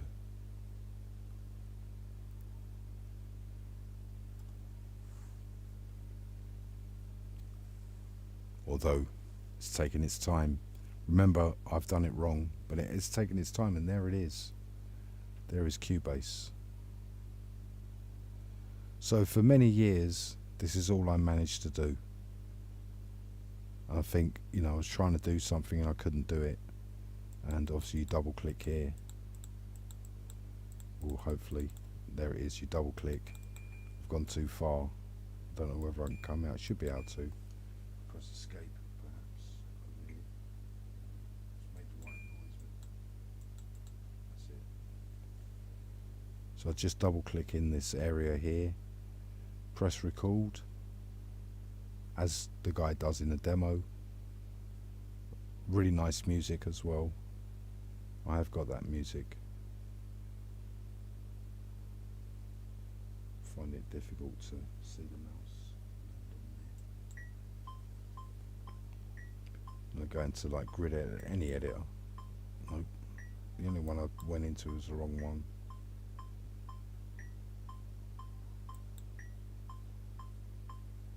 Oh, there it is.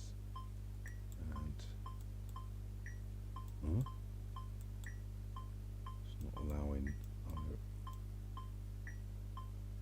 So it's drums. So I'll take it back. Because I haven't recorded anything, it doesn't remember anything. So just put some drums in.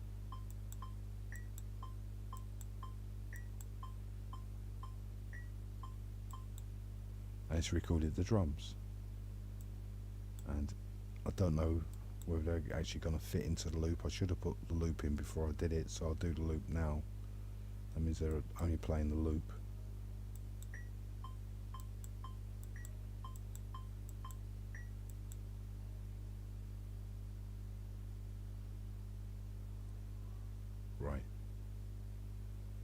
So they are in, the drums are in. So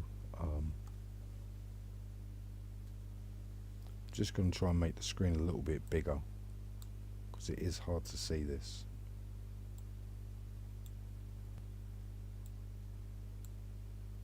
And really they should play. Just go keep or escape. Keep.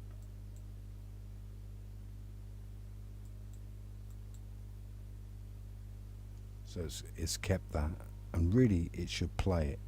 Now because it's a drum editor,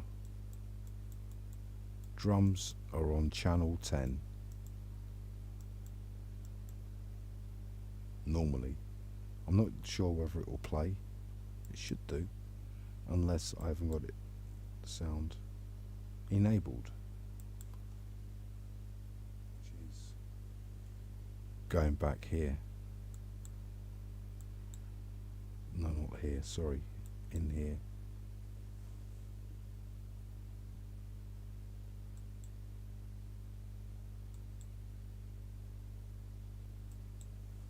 MIDI device. So maybe now we might hear something. If I can find the cursor. There it is somewhere. There it is. Double click. I always used to like doing double click. Oh, we're not getting any sound. Check.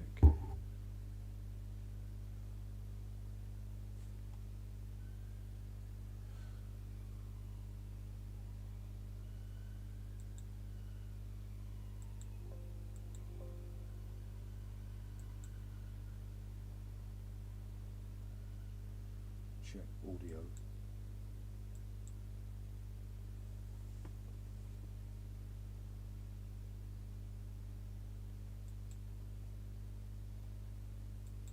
Oh, MIDI output.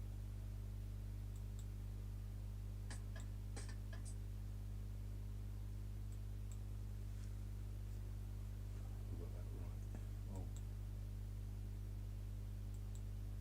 we get two pop-ups with this one.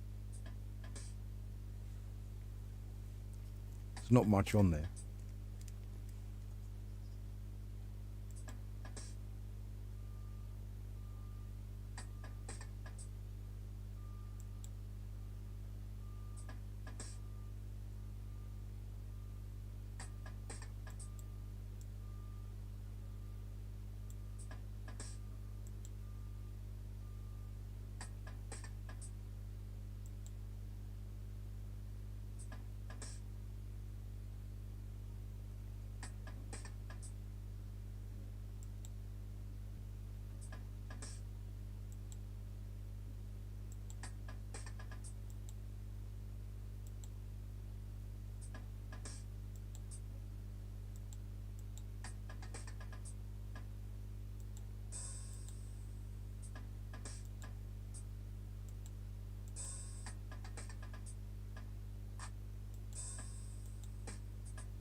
So hopefully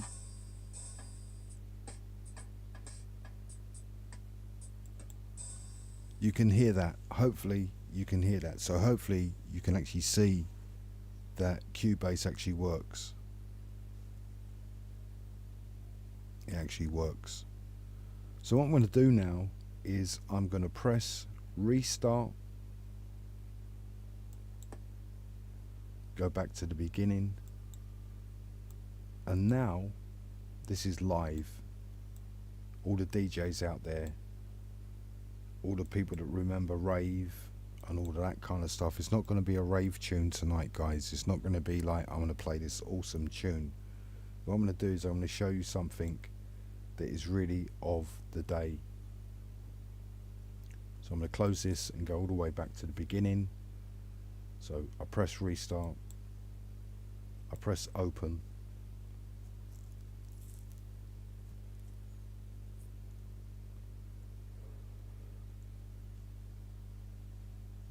I go to disk management. I come out of here and look for another folder.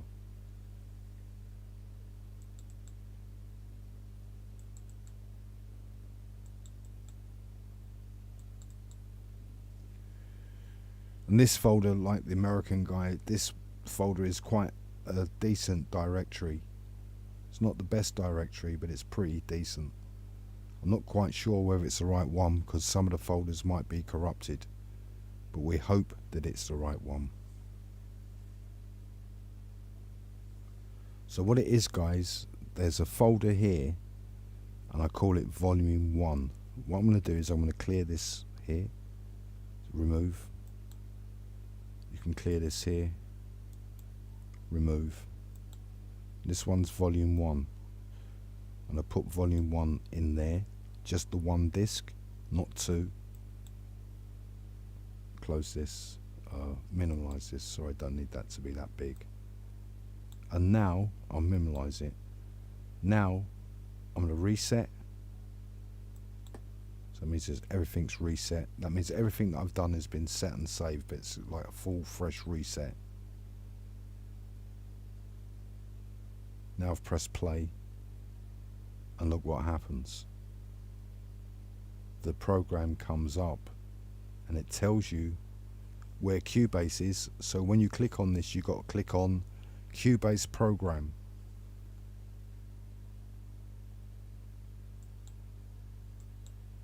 I'm going to pause here for a moment. I know no one's watching, but this is what it's like.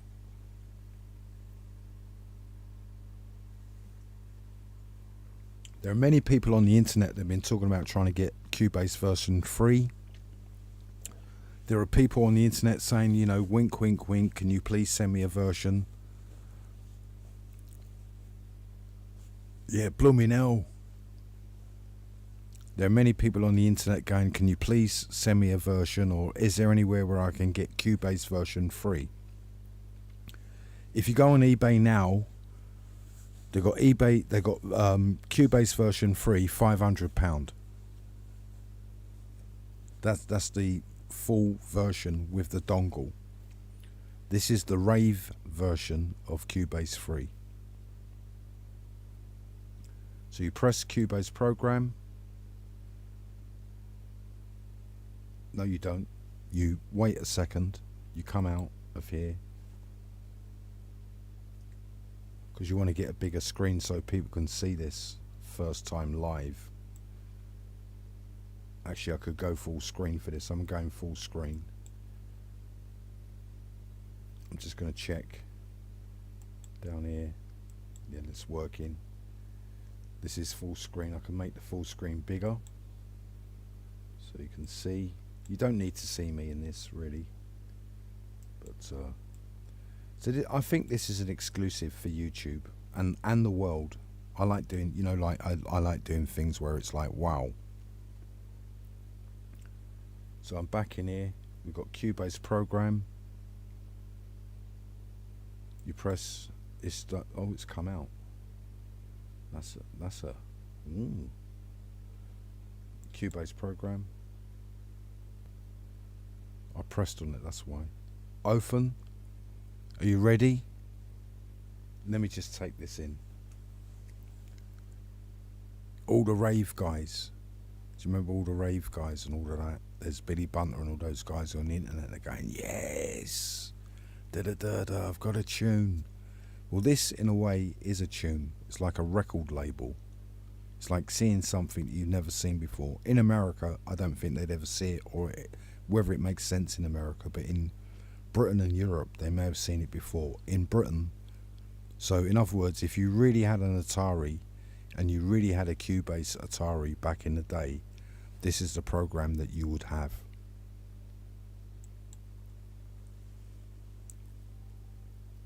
See it? There you go.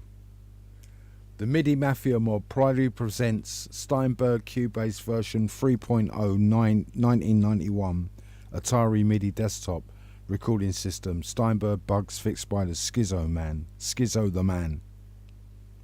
The original rave Cubase program. This is it. So what it is, guys, is there's a lot of people on the internet that want to get this program, and I've got it. This is a sought after. I couldn't believe it. So why this shows you how good ST Recover is. This Cubase program was finished. The floppy git disk was finished. It was no good, and it managed to rip the whole program. So what it is with Cubase 3, just see it again. It's not made up. This is not AI. Like you know, you get AI and you can like clone it and that. Cancel. So we just check. Look, see about Cubase version 3. Your Atari. So you actually see it here by Steinberg, 1990 version 3.0. Top memory is 4.1 RAM or 4.2 RAM. So when they've set up Steam, 4 RAM is not quite enough. Although maybe I might go into a forum and they might put me right on that, because it's a top memory, meaning that's the maximum that it tops out at. And what it is with the Steam, it only goes up to 4 RAM. It's got another one, 16 RAM, but I think it crashes. I might try and use it actually. We'll go through it. Free memory again is bytes. Gem version is 0.19. TOS version, or the operating system, is looks like 1.6 RAM. I did see it on the internet. So the proper version for this, but I'm using 2 at the moment. Drives A, B, C, D, but on Steam you can use 10 drives. Drive seek rate is 3 milliseconds, and the thing goes up to 8 milliseconds. Write verify is on. Screen resolution is high. Video RAM starts at, there you go, it's just under 4.2 RAM, and then you just got a few other things here. So that's the information on Steinberg 3.0. As you can see, it's a real Steinberg 3.0. Difficult to get. Go on the forums. Has anybody got the Cubase version 3? That's what, you know, you see people on the internet, they want this program. And what it was with ST Recover, it managed to rip so I managed to get the program. Not only did I rip the songs, I could rip the program. So what we're going to do is, I think I can do this. I think it is possible to do this. I'm going to give it a go. I've just got to find the right place to do it, the right program. I think it's this. I think it does do it. I'm not quite sure. I'm sure I did it before. Try it one more time. It won't do it. Oh, it does. Hold on. Go. No. And go.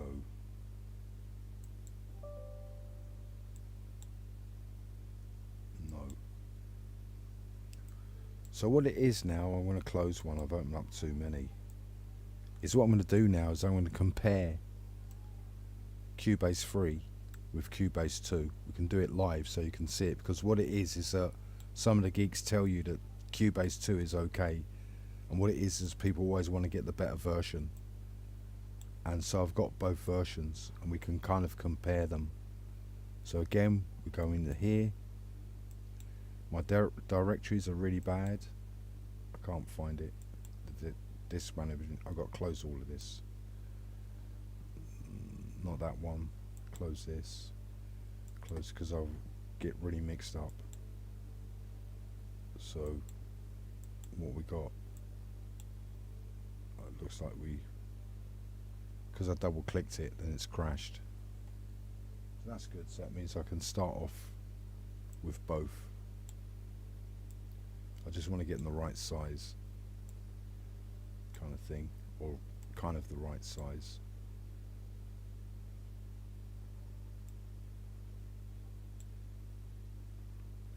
Mm-hmm.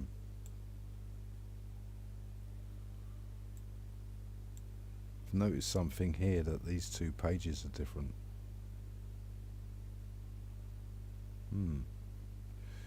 Let me just check this. No, that's the wrong one. Close. I just want to check to see if everything's the same. Operating system. Aha, so the operating system on this is 1.6. And the operating system on this is 2.5. So I've got two separate operating systems.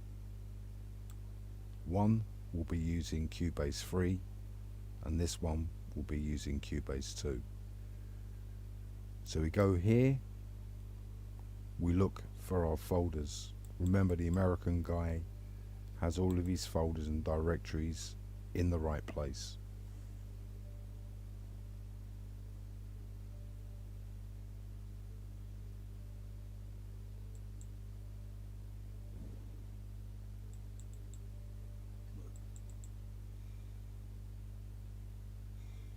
Documents, downloads, desktop. So we go in here, we're on desktop, we've got 3 folders, we look in one folder and we're looking for disk B, and this is Cubase 2. What it is with Cubase 2, it's 2 disks, so you put one in there and one in there. You can close this if you want, so we'll close it. We then press restart to make sure it's got a nice fresh build, and then we turn on the Atari simulator. We're getting a bomb sign, not good. But we got one before, so what do? We press the fast forward button, speeds up the process. Getting a few noises here when that happened.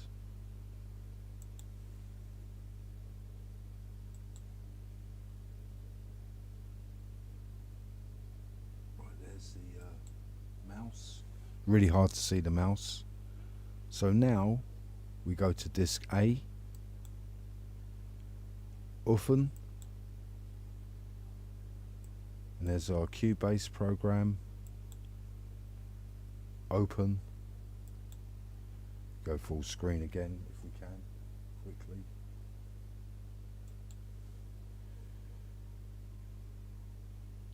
Aha.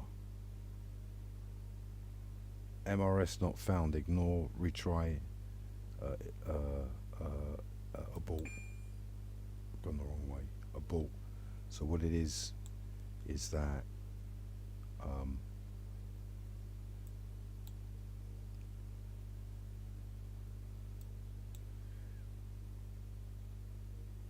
I've put the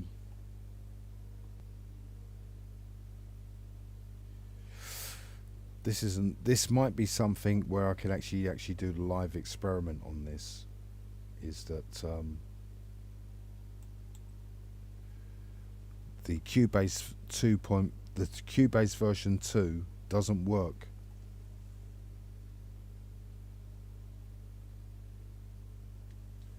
Cubase 0.2 doesn't work in the TOS2 operating system. I did say that I was going to put Cubase 3 in here and Cubase 2 in there, and I put Cubase 2 in there. So I've got to start again. So I get my folders, I go up, hopefully to the desktop, there.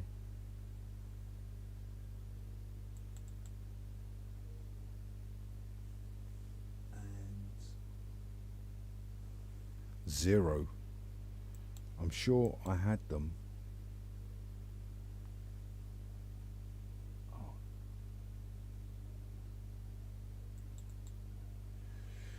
Let me just try this, because I've gone into another directory here. The American guy is absolutely right. I'm kind of bit cheesy, a bit lazy. So it means I've got to go all the way around the houses to find the folders. But if you do it properly, then you'll find all of the folders and make sure they're right. So I press the reset, now I press the restart.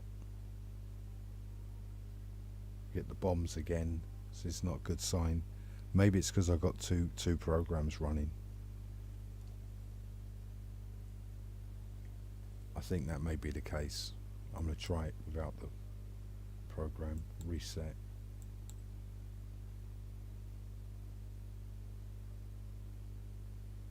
Speed it up.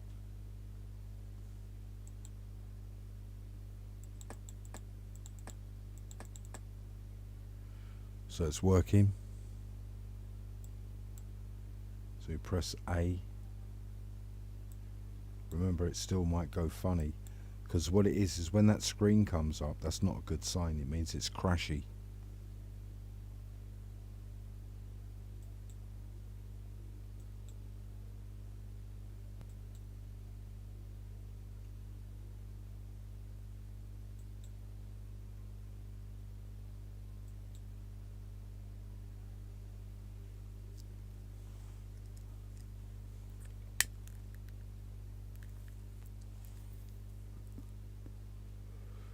No problem. What it is, we didn't see the bombs. The reason why this is happening is because I kind of over tweaked it, thinking it would crash on the first instance, and it didn't. So I'm going to go back here, put it into the normal operating system, refresh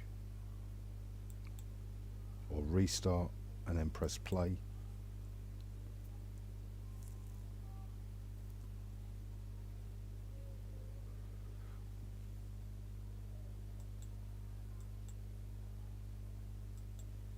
Open Cubase program. Oh, it's swine. That's lovely. It's horrible, but it's lovely, because what it is, it's like the old Cubase mouse. It was a little bit unpredictable. So we try again. If not, I might have to reboot the computer. I can't do that because I'm going live.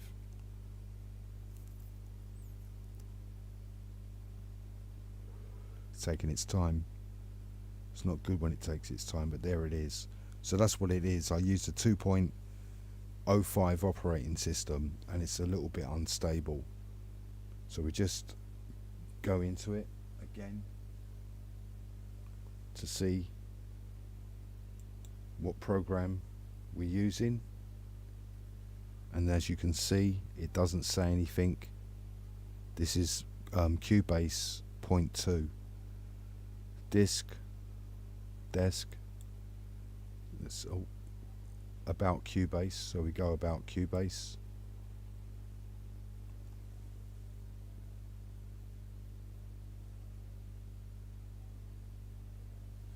And it tells you there, this is the logo, that this is the 2.0 version of Cubase. And what I've noticed with it is that the font, I was saying to GP Chat, that the font is easier to read than the free version. Oh, what's happened here? Oh, that's it, it's come out. So we try and minimize this screen and see whether we can actually open. I can't find it, but there it is. So we go like that, we can actually minimize it. And now, I don't know where it's in here. No, it's not in there. It's in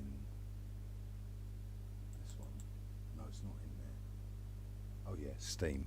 So I've got to open up Steam. So I'm opening up another Steam, hopefully. Permission.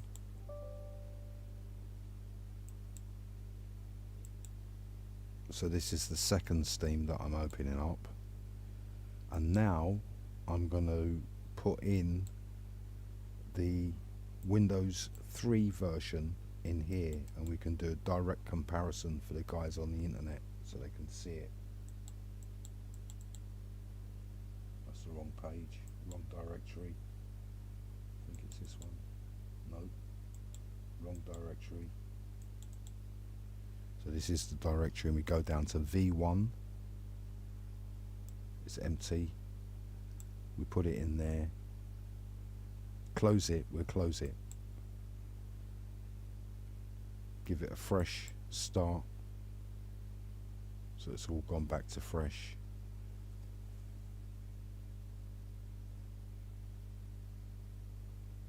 Check in the operating system. Point 1. Press play. No bombs, no sign of any bombs. There's the program that comes up.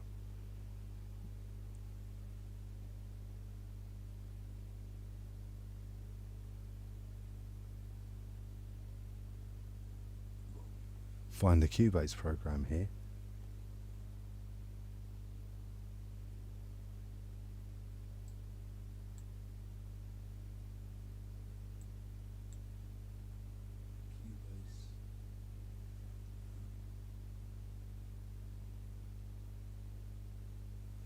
Took me a while to find it.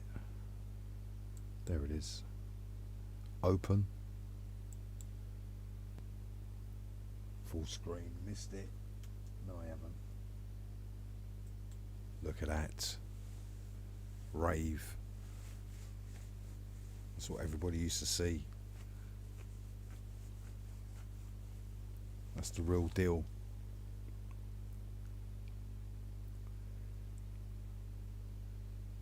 Right, and that is version 3. We'll just come out. So we'll bring it down. Come out and reduce it. Don't know whether we'll be able to toggle from one page to another. We've got the other Steam, is it there? It is.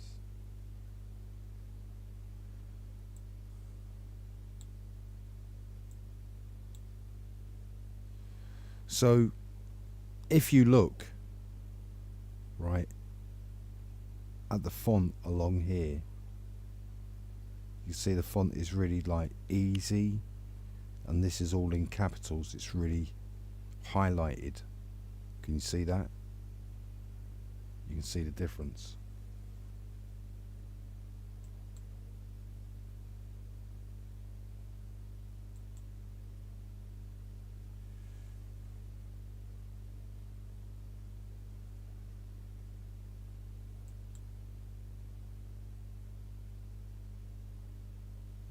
And then when you go into about, you've got more pages. You've got 2 pages here. You've only got 1 on Cubase 2. On Cubase 3 you get 2 pages.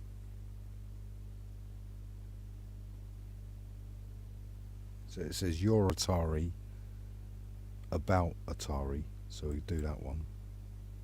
So this is about it, that tells you what's going on. So you get all the information that you need.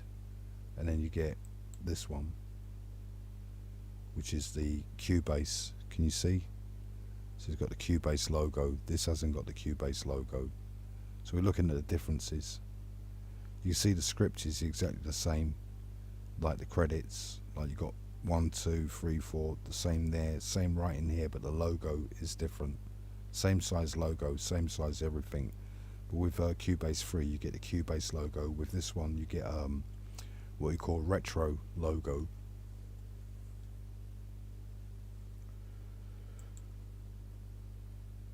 We'll look at the functions, zoom in, and we'll just quickly go through some of the functions.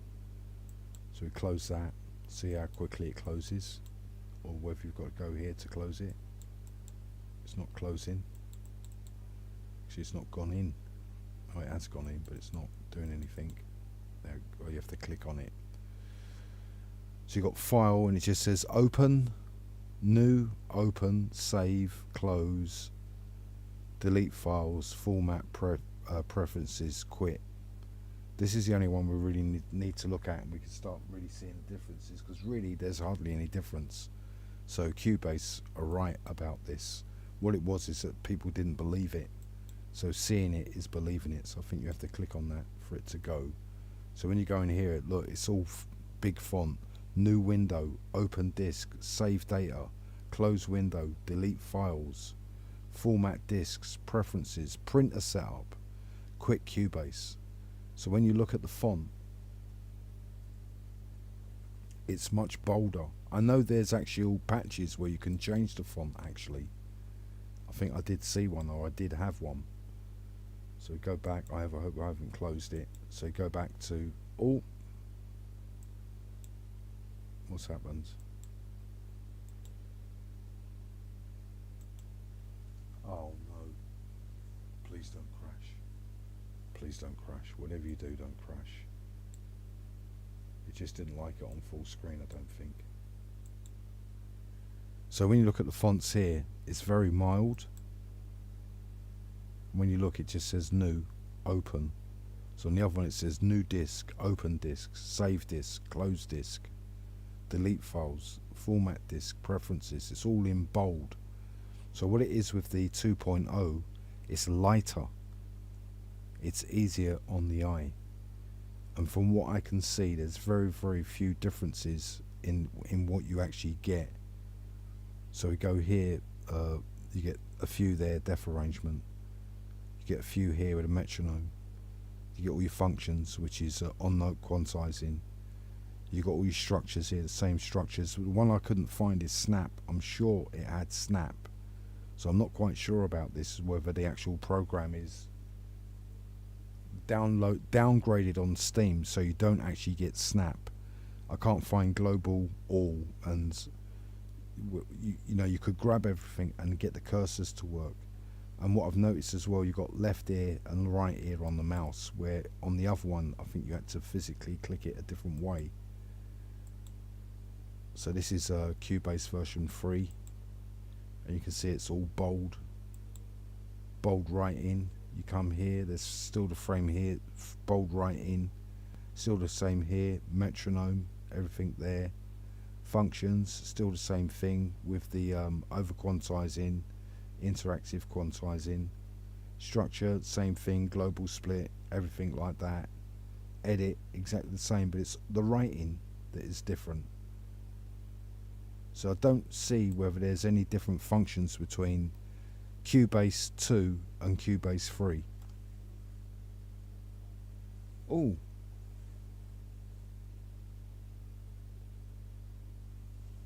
if you look down here, I've never seen it before. There's like a little mouse thing. I might be going blind, but it looks like a mouse.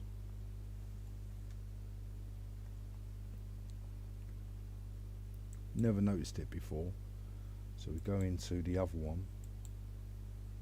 Oh, it's done that. That's okay. Minimize.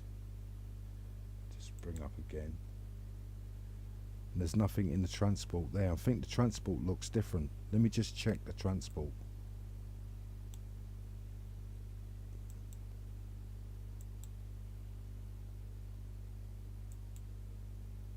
Yeah, the transport is different.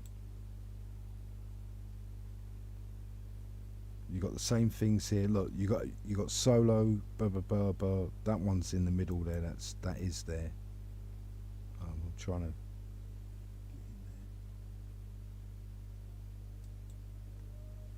So they are the same. It looked different, but it is the same. It's just that I've got this clicked on. There is the same. Until you get to here, and I've never noticed it before because I'm doing the comparison. So here you've got this thing above the transport. You don't have it on this.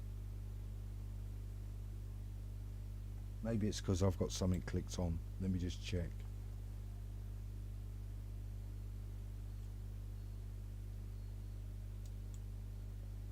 Yeah, double click speed. Something's on the mouse. I've clicked something on the mouse here.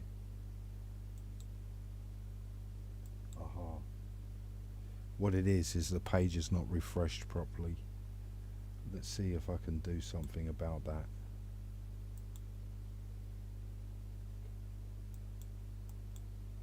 Discard. See if. Aha. You've actually got to physically close this, have you? by Steinberg information. Your Atari. Do you close it? Does it close? Or have I got a crash on? No, it's just a crash on. So I thought there was something different there. It's not. It's the actual page. So the transport is the same. I thought it was different from Mr. Magoo. I am related to Mr. Magoo. So we'll close this so we can see it's exactly the same. Well, we'll find out. Yeah, so it's exactly the same. So it's got the Cubase logo in the back, but it doesn't have the Cubase logo about. So I think the version 2 is actually version 3. And they've made it look different. Check the dates. The writing is slightly different. You know when you get people and they compare genuine Nike, genuine Nike or Ray-Bans, and there's all these slight differences, and they go, look, the system there is bolder, but basically it's the same program. So those people taking a risk to try and get Cubase version 3, all you're getting is just a slightly more aggressive looking version of Cubase 2. Anyway, we're going to use Cubase 3 because we've just been looking at it, and what it is obviously we'll want the old Atari files to play in this. So I'm just going to make sure the settings are right. In fact, I don't have to. You can do it on the fly. So what it is that now that Cubase is loaded, we go into disk management again, and then we just put, these are all discs, these are all Atari discs. So I'm going to put an Atari disc in now. So I'll put the disc in. I can close this, and now that it's in, I go here, don't have to do anything now. Now it's loaded. I go in here, open disk, arrangement, and there's some tunes. Not many on this one. And I'm not sure about these because sometimes it might say that the disk is full. There's something I have to do about this. So we get one. Don't know what it is. See whether it loads. It might not load. It has loaded. So this was probably made in 92, 91, 92. I think the latest ones that I did were kind of, well, I did a few tunes, but some of them around about 92. So these tunes are about 30 years old. They're not really tunes, they're just jams where people come round and we do stuff, or I do a jam and they leave and I try and finish it off. And some of them sound really weird. Take the click off. So as you can see, you can't see, but as you can hear, you can't hear anything. So that's okay. Remember, this is not the real sound. That's the wrong place. You go in here. This is just a rough sound. It's just like a, so that you know that you've got sound. So you go into ports. Just go in here. MIDI device.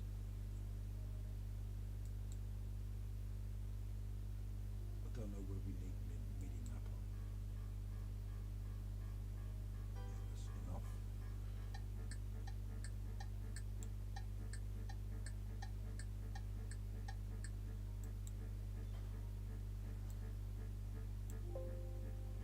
I don't know whether you can hear this.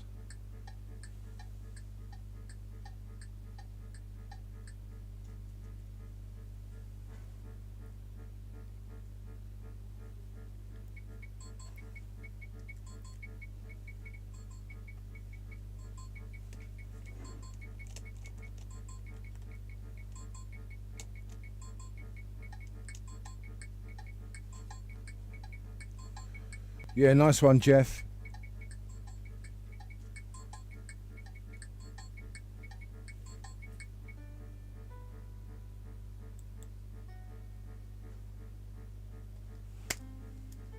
See if I can get an in-note sound here.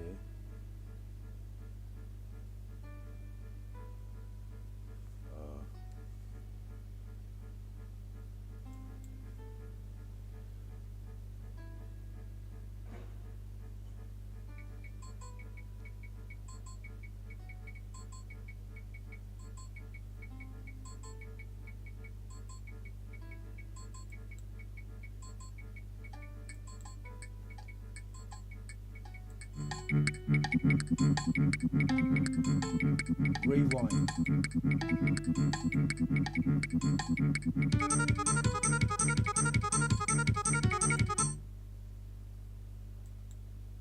Rewind.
Remember, these are just the MIDI map sounds, they're not the actual sounds generated out the keyboard. You might have heard like Cafe Bohem and other tunes, and they're like this. It's not this, they're not like, it's not being assigned to the actual MIDI map sound card that it was actually created for. So it's just using a general MIDI mapper.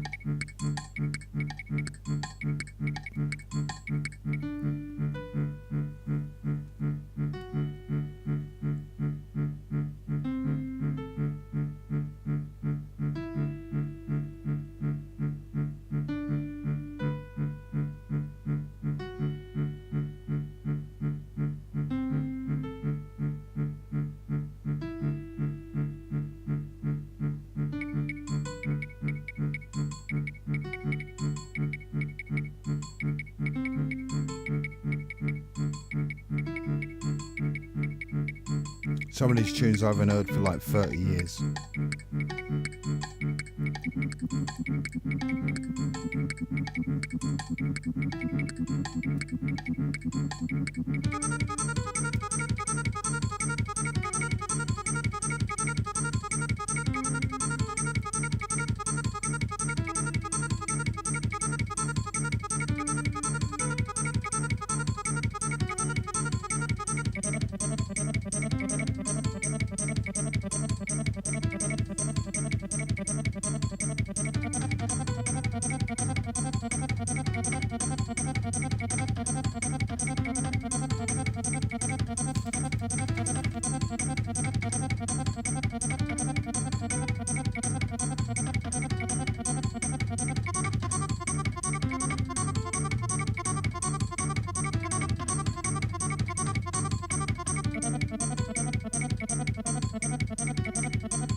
It's brilliant to hear it though.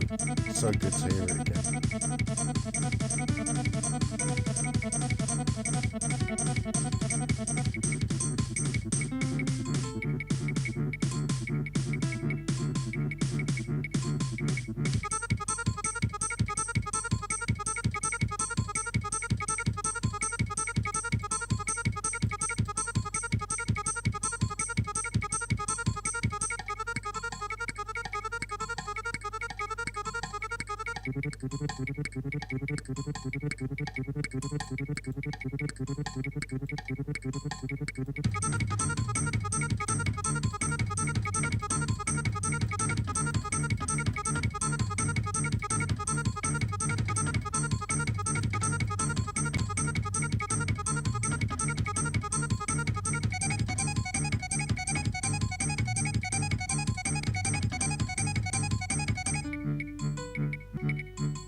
Hello. So my impression, although I can't say this is true because I haven't had the real Atari to use, is that I think there are things that are slightly different on Steam than the real Atari. Because I haven't used it for a long time. Actually, I'll be able to write, do noodlings and put bricks on it, but the actual workings, the velocity, quantizing, I can understand. There's loads of different things that you could do on here that I've kind of forgotten. When you actually do when you actually do programming on it, right? But there's certain things that I can't seem to find on this program. And what I was doing there was actually shrinking. You can shrink the screen down, and I'm pretty sure on the old Cubase you could shrink it down so you could hardly see it, but now it only shrinks down to a certain size, which is this size, so means you can't see the whole track. So I think that there's parameters that are kind of missing on this software. I'm not saying it's true.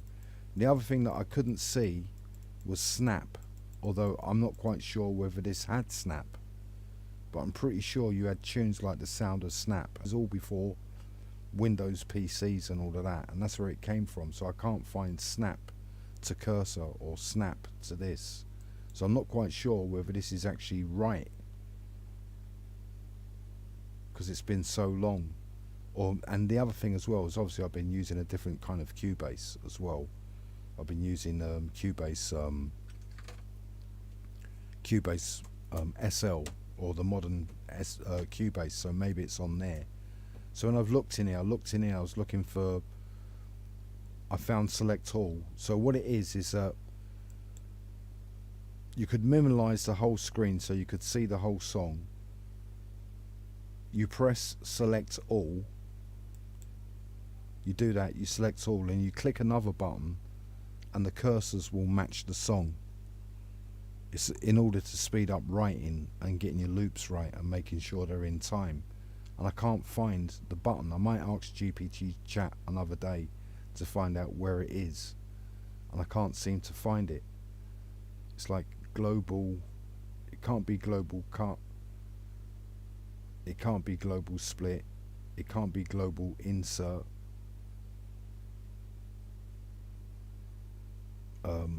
It's not remix, create part. So it's like there's something missing, because you went select all and you clicked another button. I can't find it. And when you did it, what is it? These, you can't see them, these little sticks here.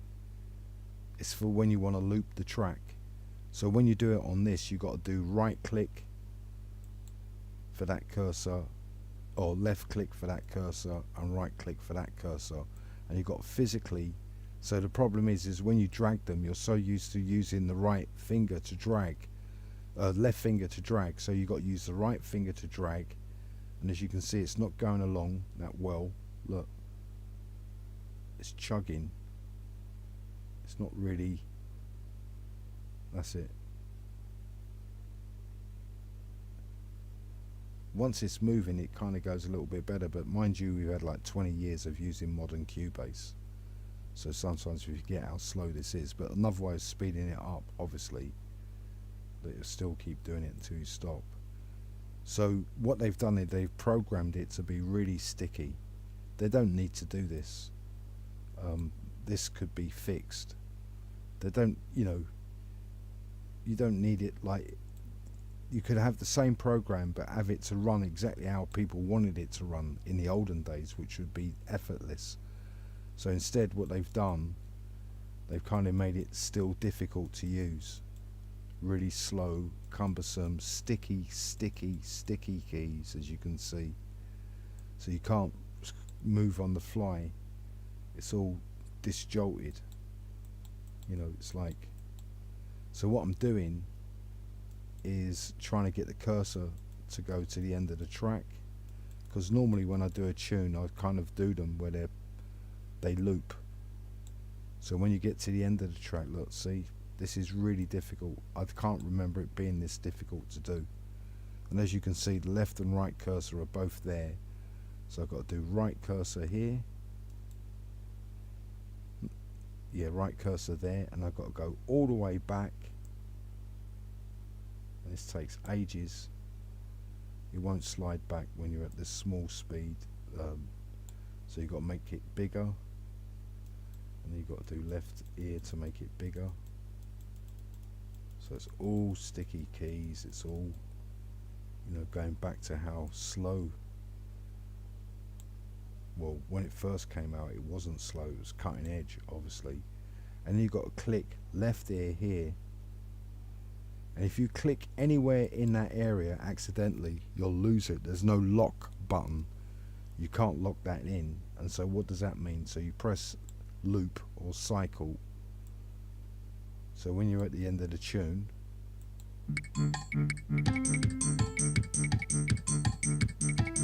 speed up a bit.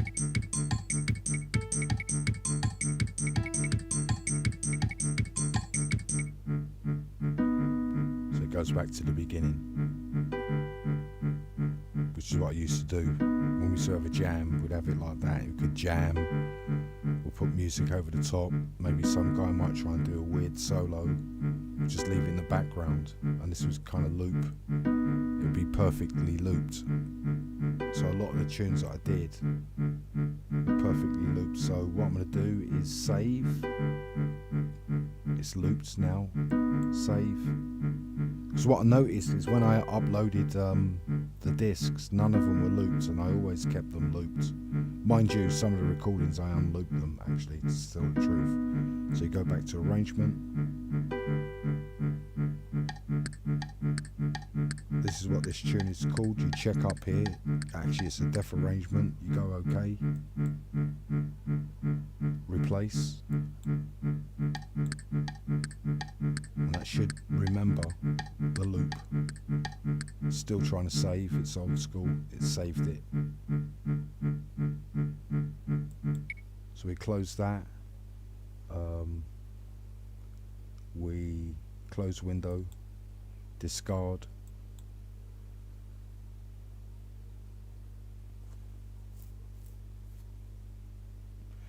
As you've noticed, like there's another thing here. For example, if you use Cubase, like you go new window, say you go new window, you got a new window there, and you try to open up a disk.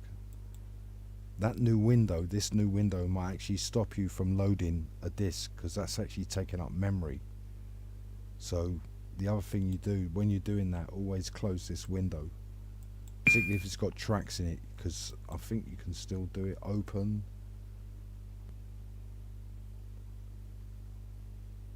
No, I don't. Hold on. Open disk, new window. No, I don't think. Yeah, but there is one where you can actually. Is it the round here?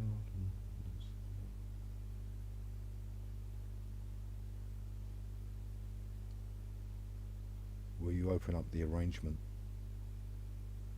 Like there's a set like template arrangement sometimes that you open up where it's got all the tracks already opened up for you.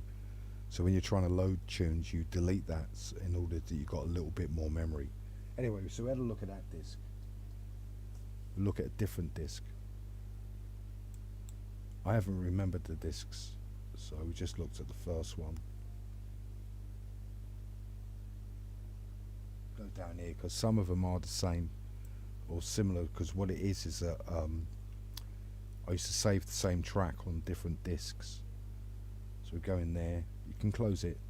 Now I've just put the, so what it was, what I didn't understand, Atari is open and this is the driver. I'll take this out, I'll just go remove. So what these are is they're like discs. So what I'm doing is I'm putting a disc into the Atari drive. Oh, I've put the wrong one in. The only one to pick out 20. I put the wrong. What?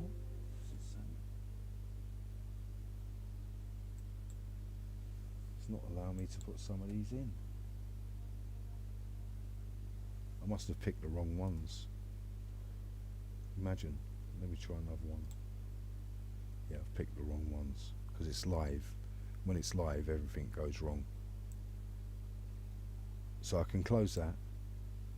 And so when I go up here, it's now in the Atari. Got to wait until the mouse comes in, and then I just open up that disc. That's what I didn't understand. I didn't understand the process. It's real. It's like virtually real. I don't know whether this track actually loads because some of the tracks don't. Some of the discs don't load. See whether they load. Not how powerful your computer is. It's how it is. So go back to 0 and press play.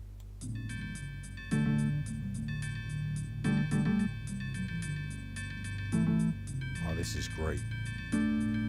This is really good. It's not a great track, but it's...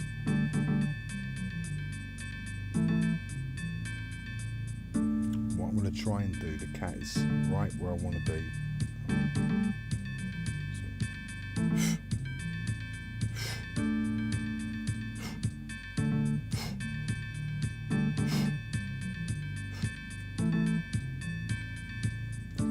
Sitting on the mixing desk.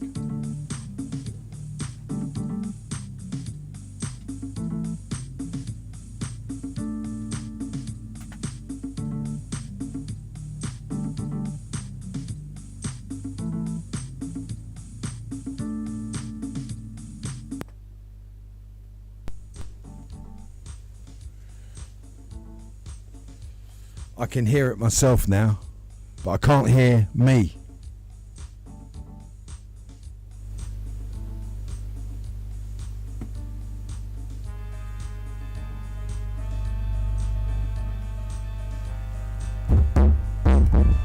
One, two.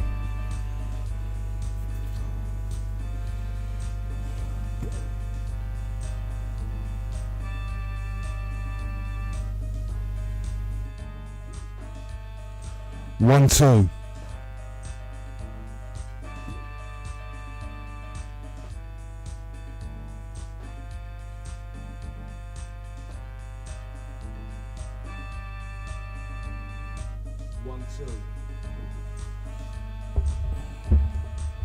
One, two. One, two.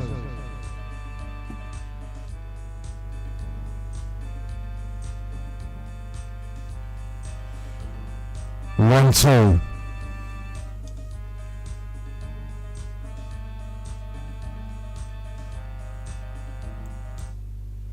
One, two. One, two.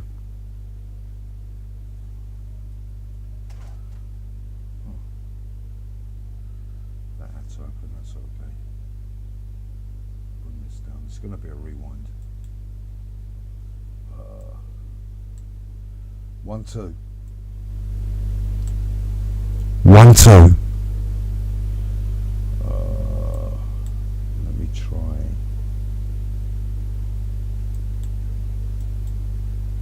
It's not it. This is it. Advanced. Microphone.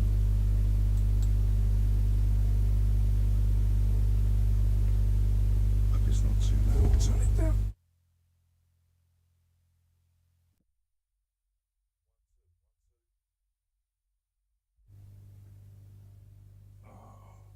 I thought so, yes. So now I can hear myself. That's better. It's not good, but it's better. The reason why it's better, because I can hear myself. Yeah. Boogie.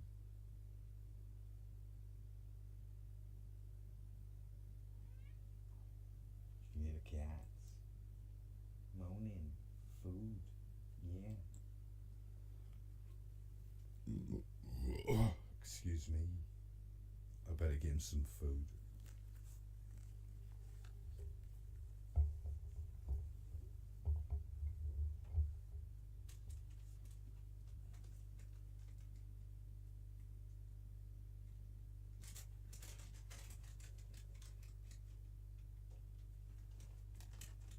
Food for the cats. Yeah. It's getting cold.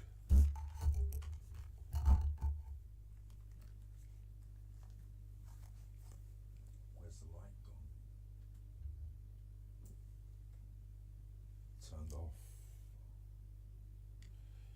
No juice. No juice star. It's not really dark. What it is this camera. When I first got the camera, I tried it under this light and it was perfect. And now it's gone all funny. Yeah. Like me. Weird. Right, where's my picture? It's down there. I can bring this up a little bit. Where am I? Yes, the thing slips. There I am.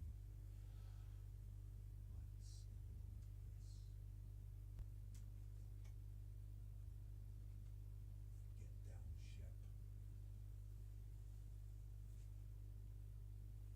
And here, doesn't matter what I do, the light shines everywhere apart from on my face. Above me, below me, near. Let's try that. You can see me a bit. You don't need to see me a lot, just a bit, you know.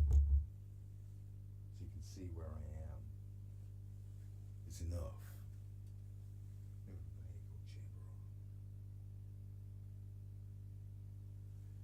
Yes, the cat's gone away. Away. Richard Burton. You think I sound a little bit like Richard Burton? People in America. You. Me. When you think about all those people that could have been in Hollywood or worse. And what is it about the British, English, in America?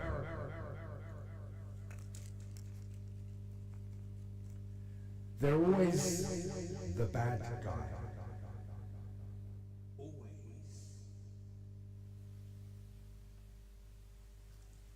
Always the bad guy.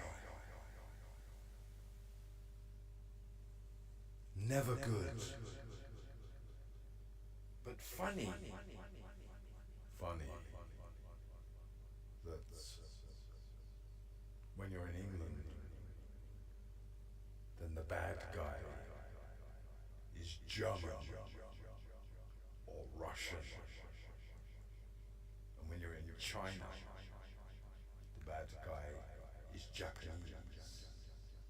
And so the world goes round. That we are nemesis of the Americans. This is the reason why that when you think about the aberrations of something like Hollywood, those who want to be famous, and those like myself that ran away over 50 years ago, 100 years ago, and now you can hear the voice that they fear the most.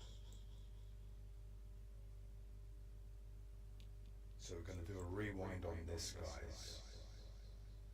Has to be a rewind, that's why I put the headphones in. People might not know this tune very well, but it's one of my favourite tunes, and I did do it like a simple version, and the Dub Foundation is here. I can see you. So we're going to play this. It's not going to be echo.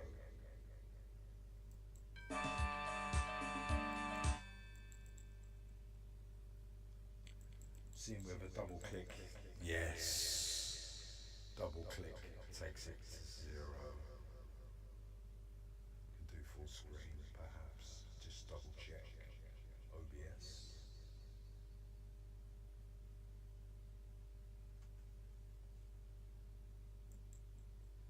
There's me. There I am. You can see me now.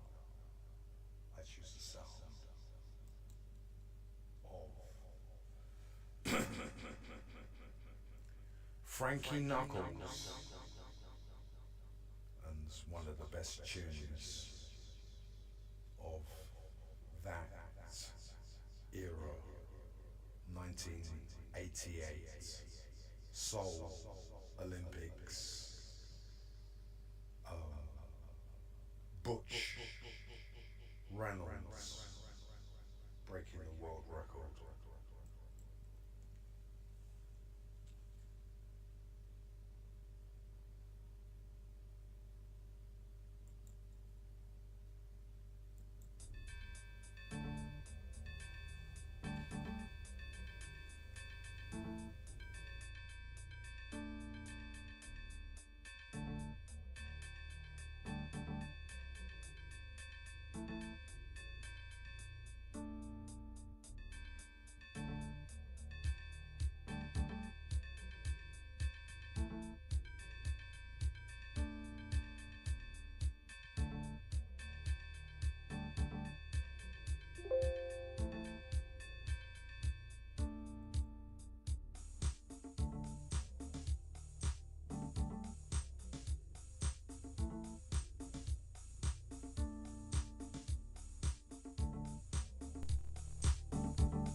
Yeah, so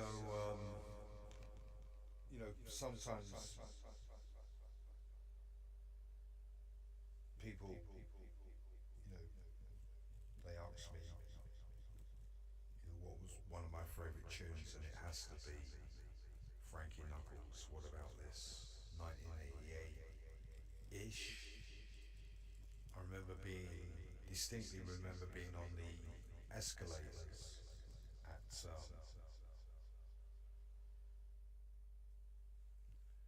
Green Park, and there was a guy there that I knew, kind of.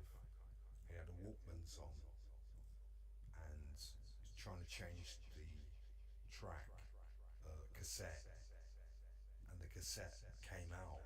It all came out of it was all floating down.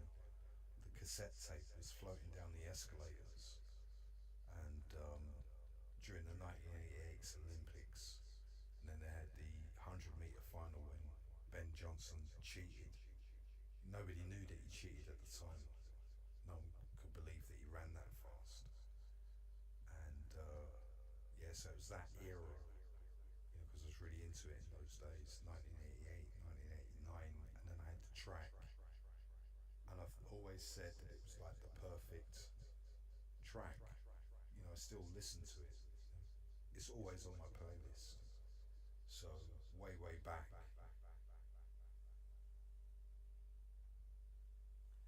In 1991, 92 or whatever, I decided to put it on Cubase, you know what I mean? So I had the tune, I was trying to do it. And the hardest thing really is the drums.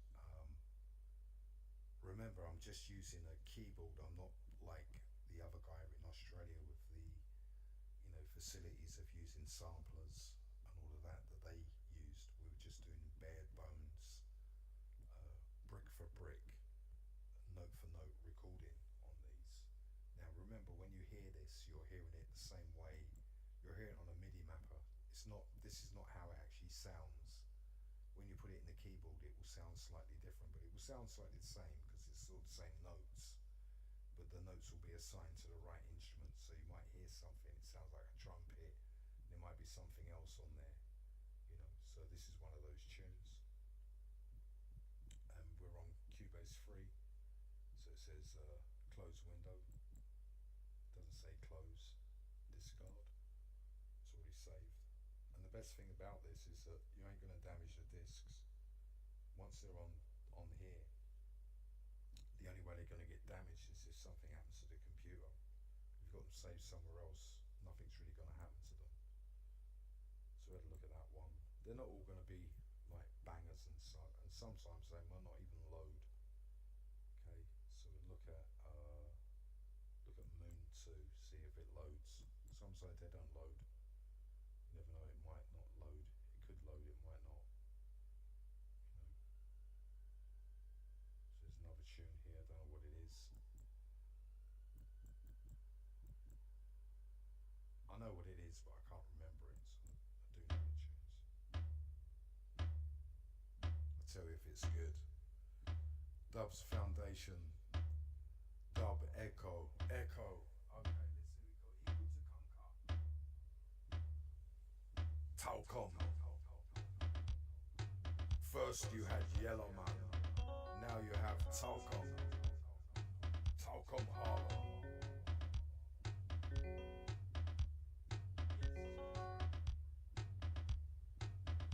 This is good.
this is, I'm going to stop the music here for a moment, guys, and I'm going to try and it's going a bit weird here, guys, with the connection. So what it is that you have to loop this. You loop it, and to do that you need the cursors to loop it, and as I said, it's really tricky. If you make a mistake, then you've got to start all over again. So you've got to use right ear, and I'm lucky it's on snap, and what it is, I can't find snap, and I'm lucky that this is on L. So what it is with this, I would actually do a jam. So, you know, I'd start off with just this. Start off with just this. Roots man me candle.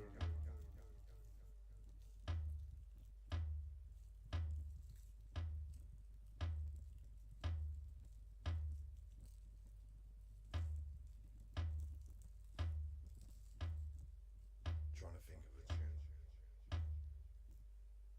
MPLA. Nazi going on a holiday. MPLA. Nazi going on a holiday. MPLA. Nazi on a holiday. MPLA. Nazi going on a holiday. MPLA.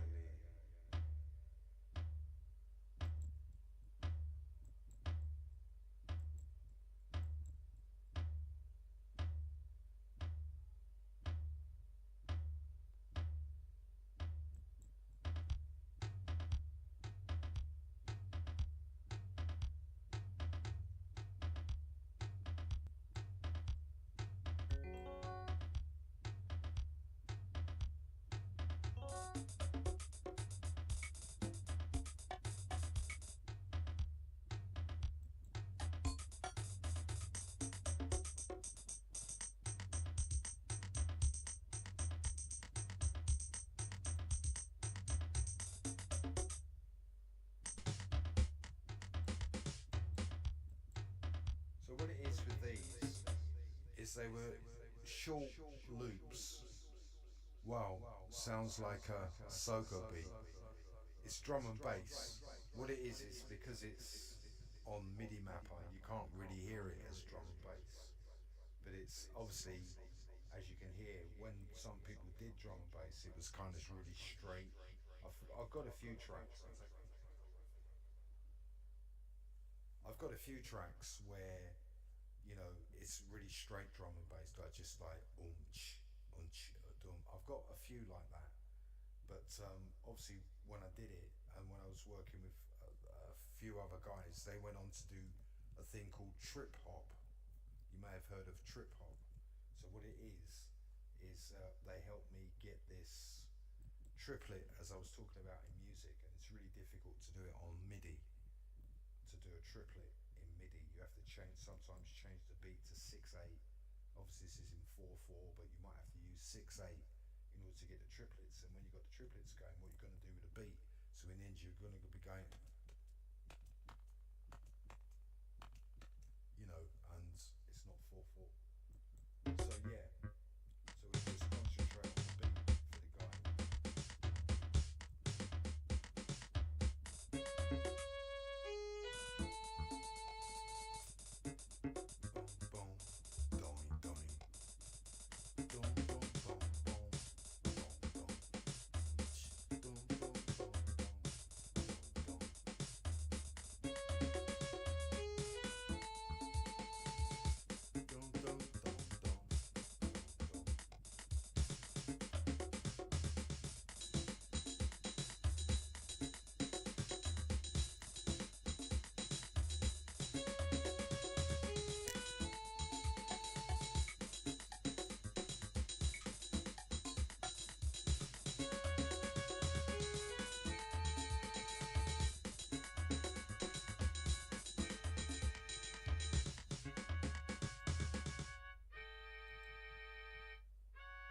So when I did it, like I knew a guy, I had this, so I got a cassette and done a jam through the cassette.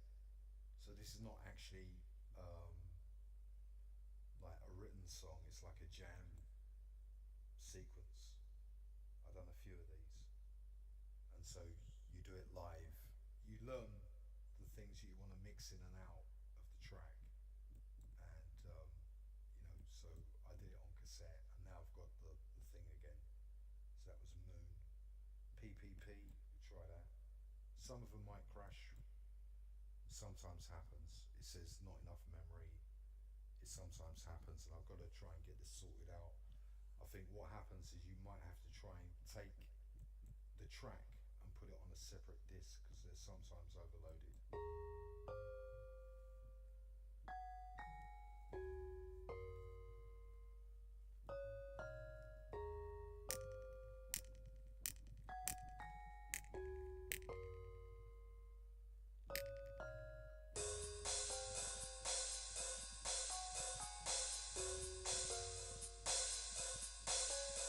Just going to say as well with this, because obviously last week I wasn't that well after getting all the disappointment and being ignored, but I was, I think, one of the very first people to busk drum and bass in Amsterdam.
So all of these kind of jams that I'm doing, they're all from like 91, 92, and it's, I know it's, they talk, remember I'm not an expert on this or anything, but they say like you had the Summer of Love and blah blah blah, and you listen to a lot of guys and they talk about tunes, and you look at Cubase.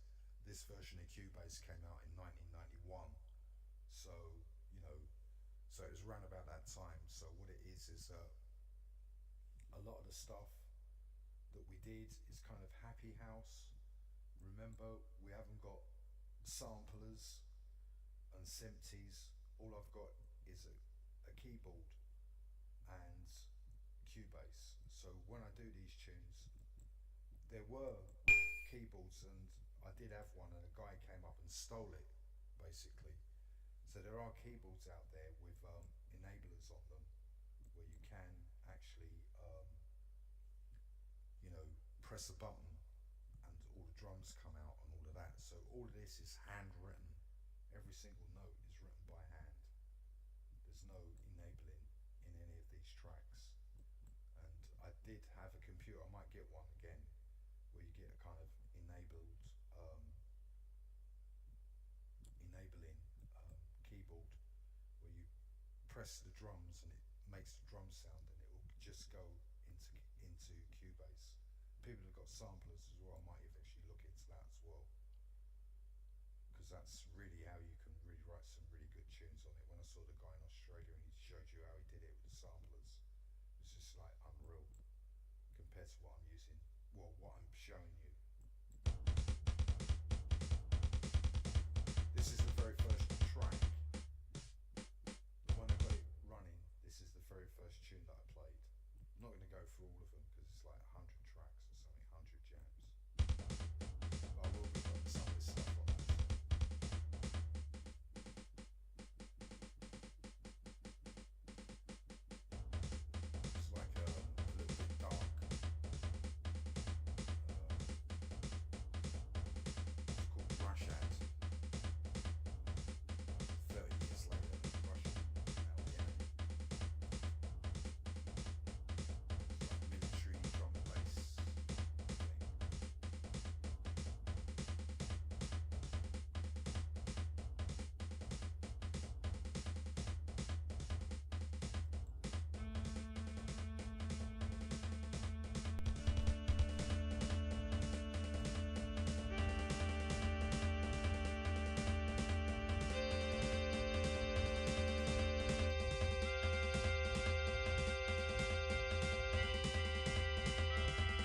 good stuff. You know, not great. It's not like the best music in the world, but to be able to recover the stuff that you did 30 years ago and realize that your console was like broken, the mouse was broken.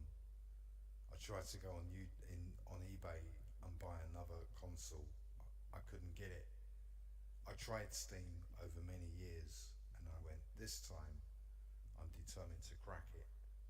And now it's running really smoothly. When I first got Steam, it was really wobbly and shaky and everything, and this is actually running like there's no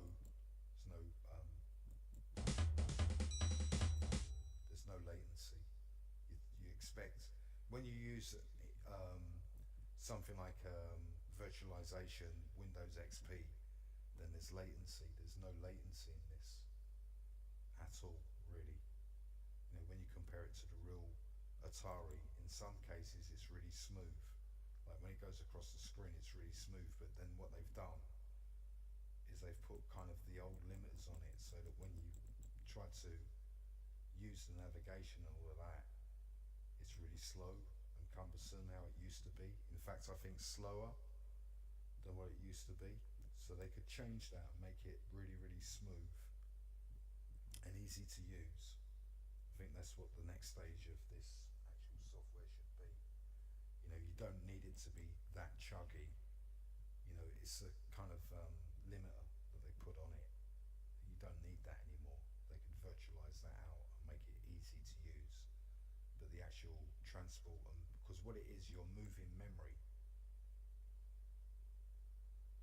That's one of the reasons why it crashes and everything else. What you don't realize is the memory is actually moving. When you do that, it is actually moving. That's when it's being used. You don't realize it. That's what's happening. It's moving the whole 4 megabytes, about 720 kilobytes, just under 1 megabyte. And it's just struggling to move 1 megabyte of memory. That's how long ago it is. But in those days, you wouldn't think that way. You just happy that it worked. The big problem was in those days, for people to remember, is when the mouse got clogged up. The very first time you got to clean the mouse, you know, and and we'd close that and just maybe open up one more disc, and then call it a night. It's nearly daytime here. I've got to be out at midday, or try to be out at midday. I've been behaving myself tonight. You know, because obviously, like I said, you know, if I was really bad, then I wouldn't let go. Do you know what I mean? I'm not like that. I'll walk away. I've got better things to do than try and, you know, think I'm ruining their lives or something. So some of them, as you can see, are, you know, I've copied and pasted them, because that's, I think, what happens is that they sometimes crash and you put it on a new disc. So I'm going to play this one if it works. This will be quite a big exclusive because it was one that I wanted to upload, and I don't know, it's not actually. So there you go. It's not. It's better to close it this way. Close window, discard, because you don't get the warning sign. Open disc. This is the other one. Let's see if it's no. Not that one. I don't know.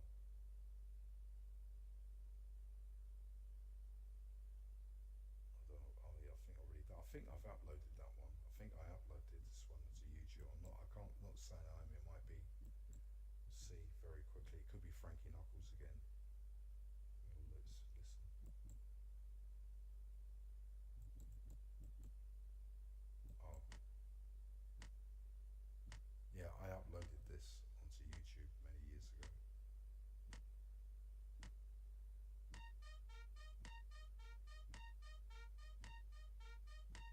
I use it in my Lady Dinah tribute, and it's fitting that I play this on the 6th of September, because it was the 6th of September that Lady Dinah was sent to Wolfram House.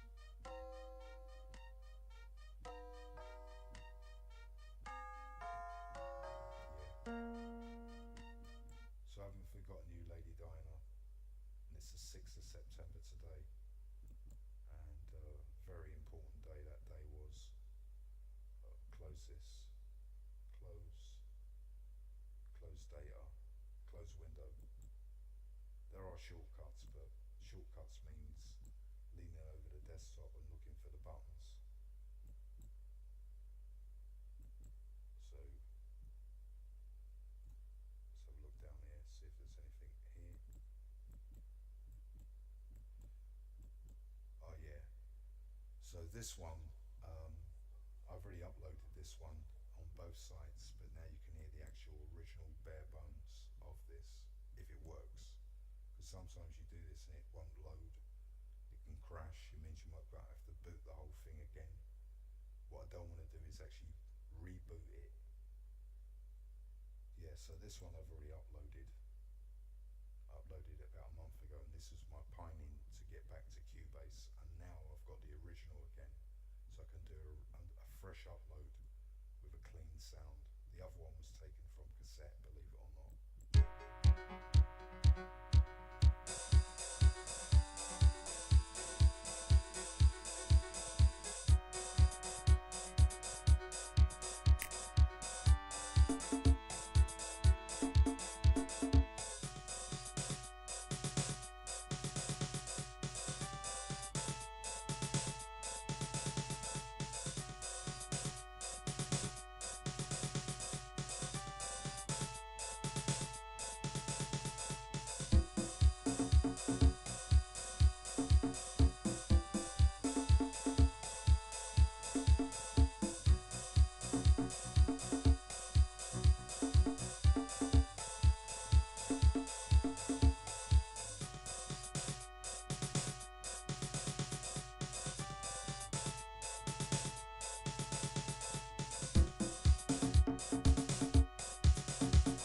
Stop the track here in a minute.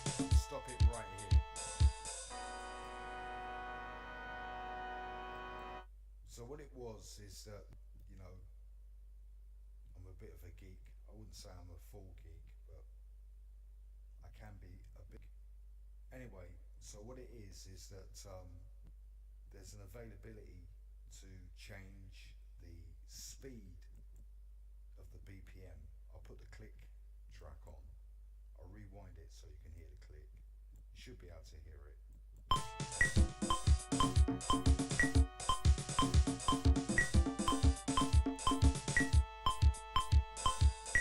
So what it was is that I started to change the speed of Cubase in order to get this part sounding different. And by doing so, then I realized there were certain things you could actually do with beats, meaning you could run them at different speeds and they'd start to make sense. It's like a grand polyrhythm.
So what that is it's experimental.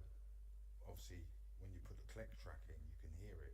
When you don't put the click track in, you don't hear it.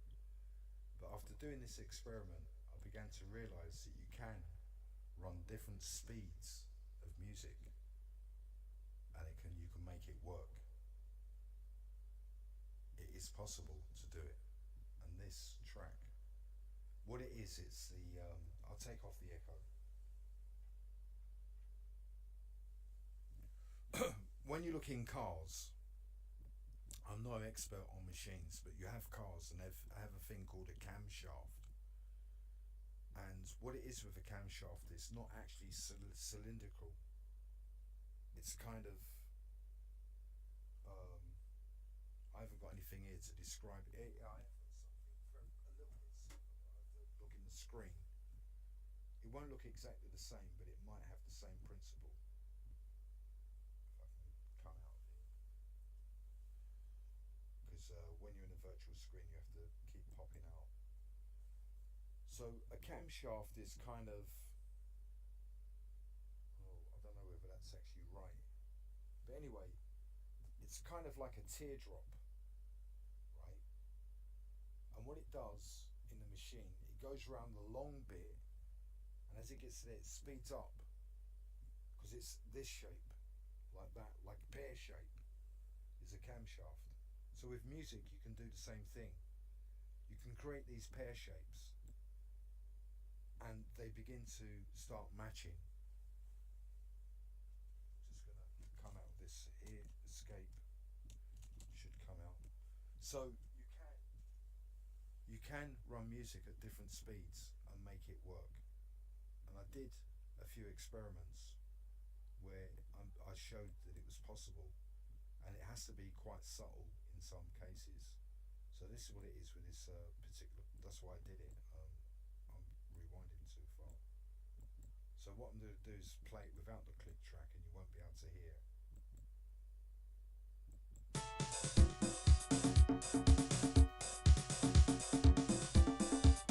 If you're watching, you're watching in this area. It says tempo. At the moment, the tempo is 121.21, and you can see it change.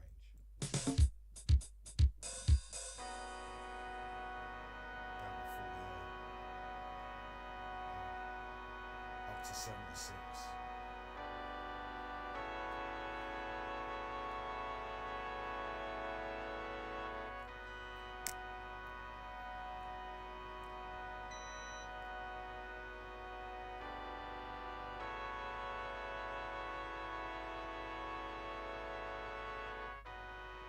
Up to 87.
So that's the track that I uploaded about a couple of weeks ago.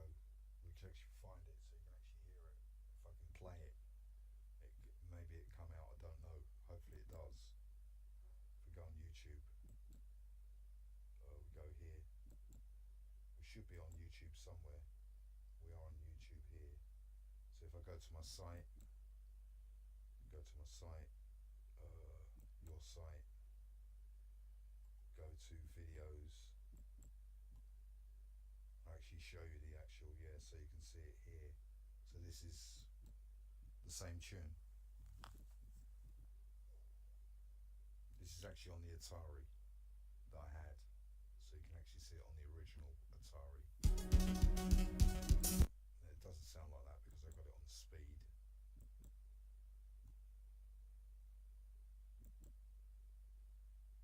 Actually, I could actually do that, couldn't I?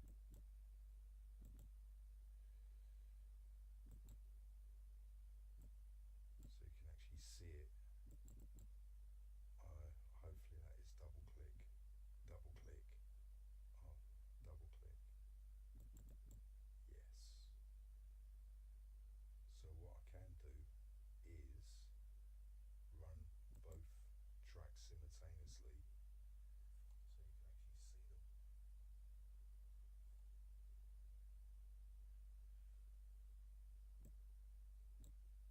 some people might actually do this as well, where they've got what they call an old-fashioned computer monitor, and go like that in there. It won't come out. So you can see brick there and a brick over there, so you can actually see it the same. If I move it over a little bit more, like that,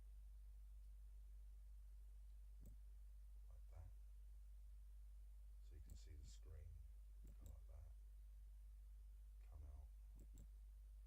So if I come out there,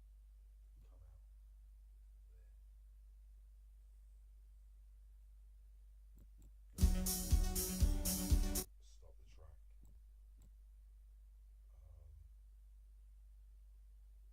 Go back there. What I'm going to have to do is mute solo, mute everything, so you don't have two tracks running at the same time. Could do, but they might be running at different MIDI maps, because one is taken from cassette and it's slightly slower than what it would actually be. So they might not run at the same speed because one is taken from cassette. But you can see the pages. So we're out. Rewind this. There is an intro. Play it. Go into here. Open it. Wait. I haven't played it. Play it. Go into here. Open it. Get inside. Get ready.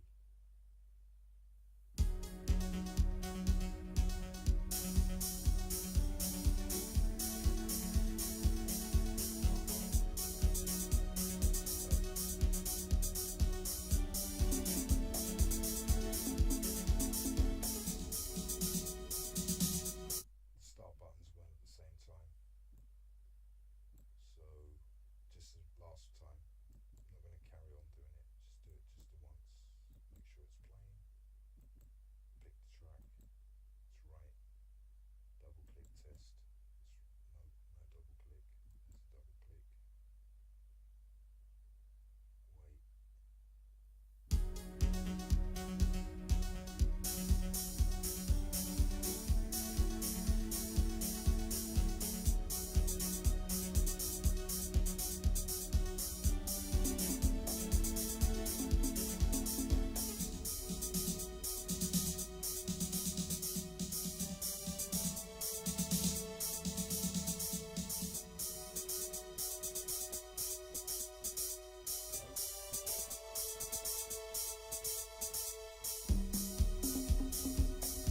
Ist ein Frankenstein.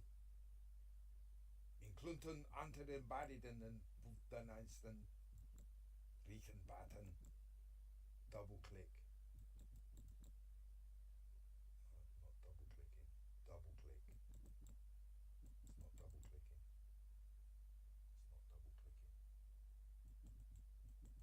What it is on the old, I used to really like it. You double click on there and it goes back, and it's not doing it, or I can't see it. It's not going back. See where it starts. And now it's starting. It's back. Sorry about this. Last time. It's back. Why the sums are saying the sums that they are, I don't know. Click und Stein Button, feinen bist und Nein Klick, Klick.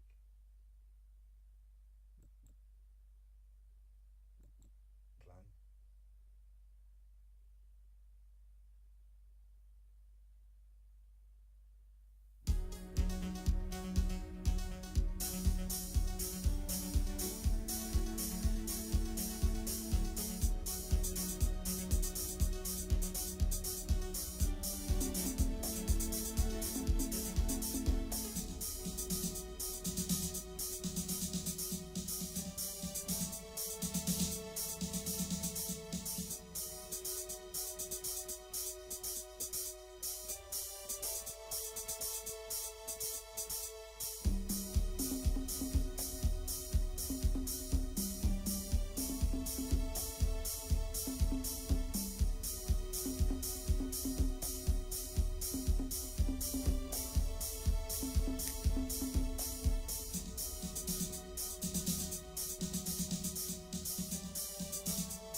Mobile phones and tablets are...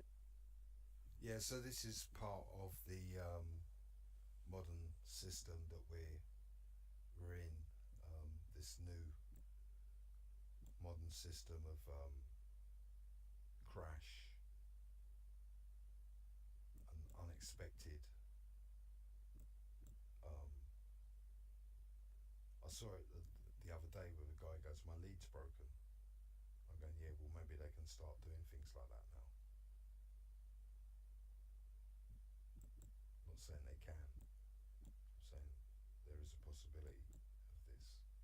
So this is the whole idea to have constant disruption. And the new thing now is,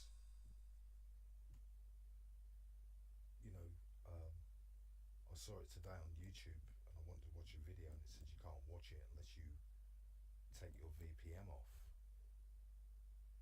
And I said, I haven't got a VPN. I've only got what Windows give you.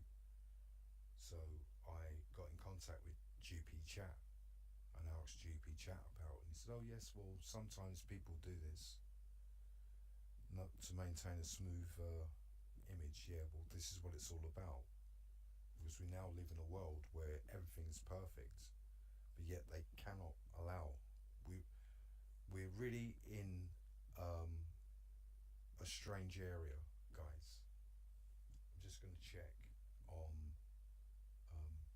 this YouTube actually, because we're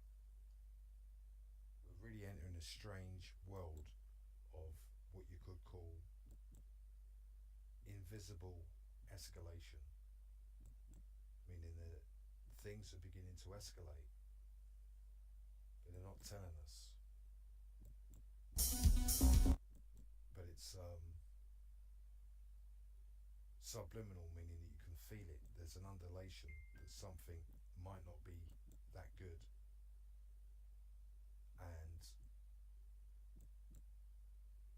so what it is that yeah, I can go in here and see what the connection's like. So I'm seeing myself live on the live. It's saying there is an error on this, so I may have crashed, I don't know. So anyway, I'm going to call it a night before I start going into things. I'll just finish off just in case it's still ticking, so it means it's still kind of going live.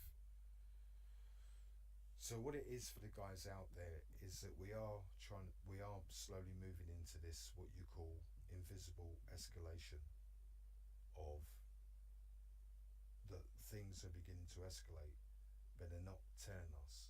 So instead of not telling us, we're bombarded with distractions and things not going right and sensational stories, and it's beginning to accelerate.